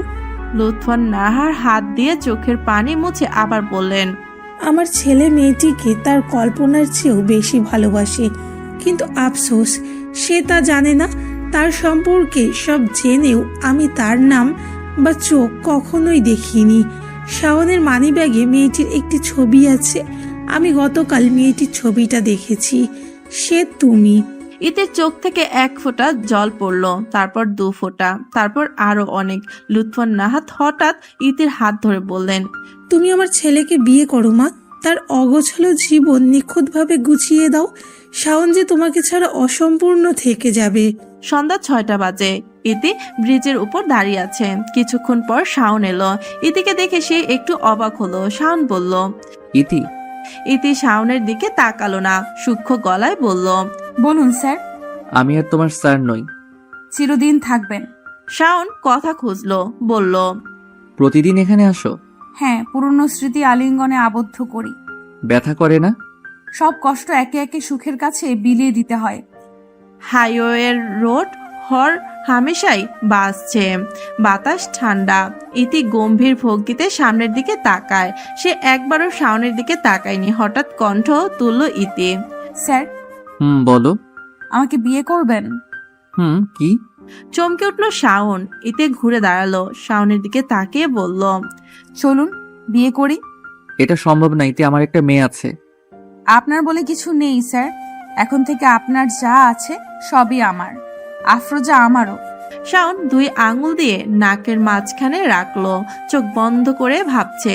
ইতি হঠাৎ তাকে জড়িয়ে ধরলো। হতভম্ব হয়ে গেল শাওন। 1 সপ্তাহ পর খুব ধুমধাম করে বিয়ে করলো ইতি আর শাওন। আফরোজা ছুটতে এসে শাওন আর ইতির মাঝখানে বসে খুশি মনে বলল, আজ আব্বু আর আম্মুকে একসাথে পেলাম। আজ থেকে আমি আমার আব্বু আম্মুর কাছে থাকবো। লুৎফর নাহার রুমে এলেন। আফরোজাকে বললেন, আজ না বুবু, আর একদিন থাকবে। আজ তুমি দাদির বিছানায় যাও। দাদি, আজ নয় কেন? লুৎফর নাহারের দিকে অসহায় দৃষ্টিতে তাকিয়ে আছে আফরোজা। তিনি এখন এই ছোট্ট মেয়েকে কি করে বোঝাবেন আজকে কেন নয়। লুৎফর নাহার আফরোজাকে উলুব্ধ করে রুম থেকে নিয়ে যায়। ইতি বিছানা থেকে নামলো, তারপর আয়নার সামনে দাঁড়িয়ে নিজের দিকে তাকালো। প্রতিটা মেয়ের স্বপ্ন একদিন বউ হওয়া। শাওন এগিয়ে গেল, পেছন থেকে ইতিকে জোরে ধরে বলল, কি দেখছো? আমাকে? খুব ভোরে ঘুম থেকে উঠল ইতি। লুৎফর নাহারকে রান্নার সাহায্য করছে সে। আফরোজা এগিয়ে এলো, ইতির হাত ধরে টেনে নিয়ে বলল, আমি খাবো। ইতি আফরোজাকে পরোটা মাংসের ঝোল মাখিয়ে খাওয়াচ্ছে। হঠাৎ শাওন ডেকে উঠল। ইতি? আফরোজা বলল, জি আব্বু। ইতি বলল, হ্যাঁ। 2 হাতে 2টি শার্ট নিয়ে শাওন অবাক হয়ে তাকিয়ে আছে। লুৎফর নাহার হাসতে হাসতে চেয়ার টেনে বসলেন, তারপর হাসি মুখে বললেন, কাকে ডাক দিচ্ছ বাবা? শাওন ঠোঁট চেপে বলল, কাউকে না। ইতি কিছুক্ষণ পর রুমে এলো। শাওন আজ যে পোশাকটি পরবে তা বেছে দিল। গম্ভীর ভাব নিয়ে এগিয়ে এলো শাওন। পেছন থেকে ইতিকে জড়িয়ে ধরে ওর কানের কাছে ঠোঁট রেখে ফিসফিস করে বলল, ভালোবাসি বউ। 6 মাস পর শাওন অফিস থেকে বাসায় এসেছে। শাওনের মুখে মিষ্টি গুজে দেন লুৎফর নাহার। শাওন কথা বলতে পারছে না। আফরোজা বলল, তাড়াতাড়ি খাও আব্বু, তারপর আমরা মিষ্টিটাও খেতে হবে। শাওন মিষ্টিটা শেষ করে জিজ্ঞাসা করলো, আজ এত মিষ্টি কেন? লুৎফর নাহার শাওনের মাথায় হাত বুলিয়ে বললেন, তুমি বাবা হতে যাচ্ছ, আমি দাদি। আফরোজা বলল, আর আমি বড় আপু। শাওনের চোখ বড় হয়ে গেল। জিজ্ঞাসা করলো, ইতি কোথায়? আব্বু আম্মু ঘরে। শাওন রুমে এলো, ইতিকে জোরে ধরে কপালে চুমু দিল, তারপর হঠাৎ করে তুলে নিল। শাওন প্রফুল্লত ভাবে বলল, আমি আজ ভীষণ খুশি এবং তুমি আমাকে সুখ দিয়েছো। ইতি লজ্জা লাল হয়ে গেল। সে শাওনের বুকে মুখ লুকিয়ে দুর্বল গলায় বলল, আপনাকে একটা কথা বলবো? একটা বা যত খুশি বলো, আমি সব শুনবো। ইতি শাওনের গলা জোরে ধরে ঠোঁটে কানের লতিতে স্পর্শ করে ফিসফিস করে বলল, sir, I love you. Shaon ইতিকে বিছানায় বসিয়ে দিল, তারপর তার পেটে হাত রেখে আস্তে করে বলল, ভালোবাসি আমিও।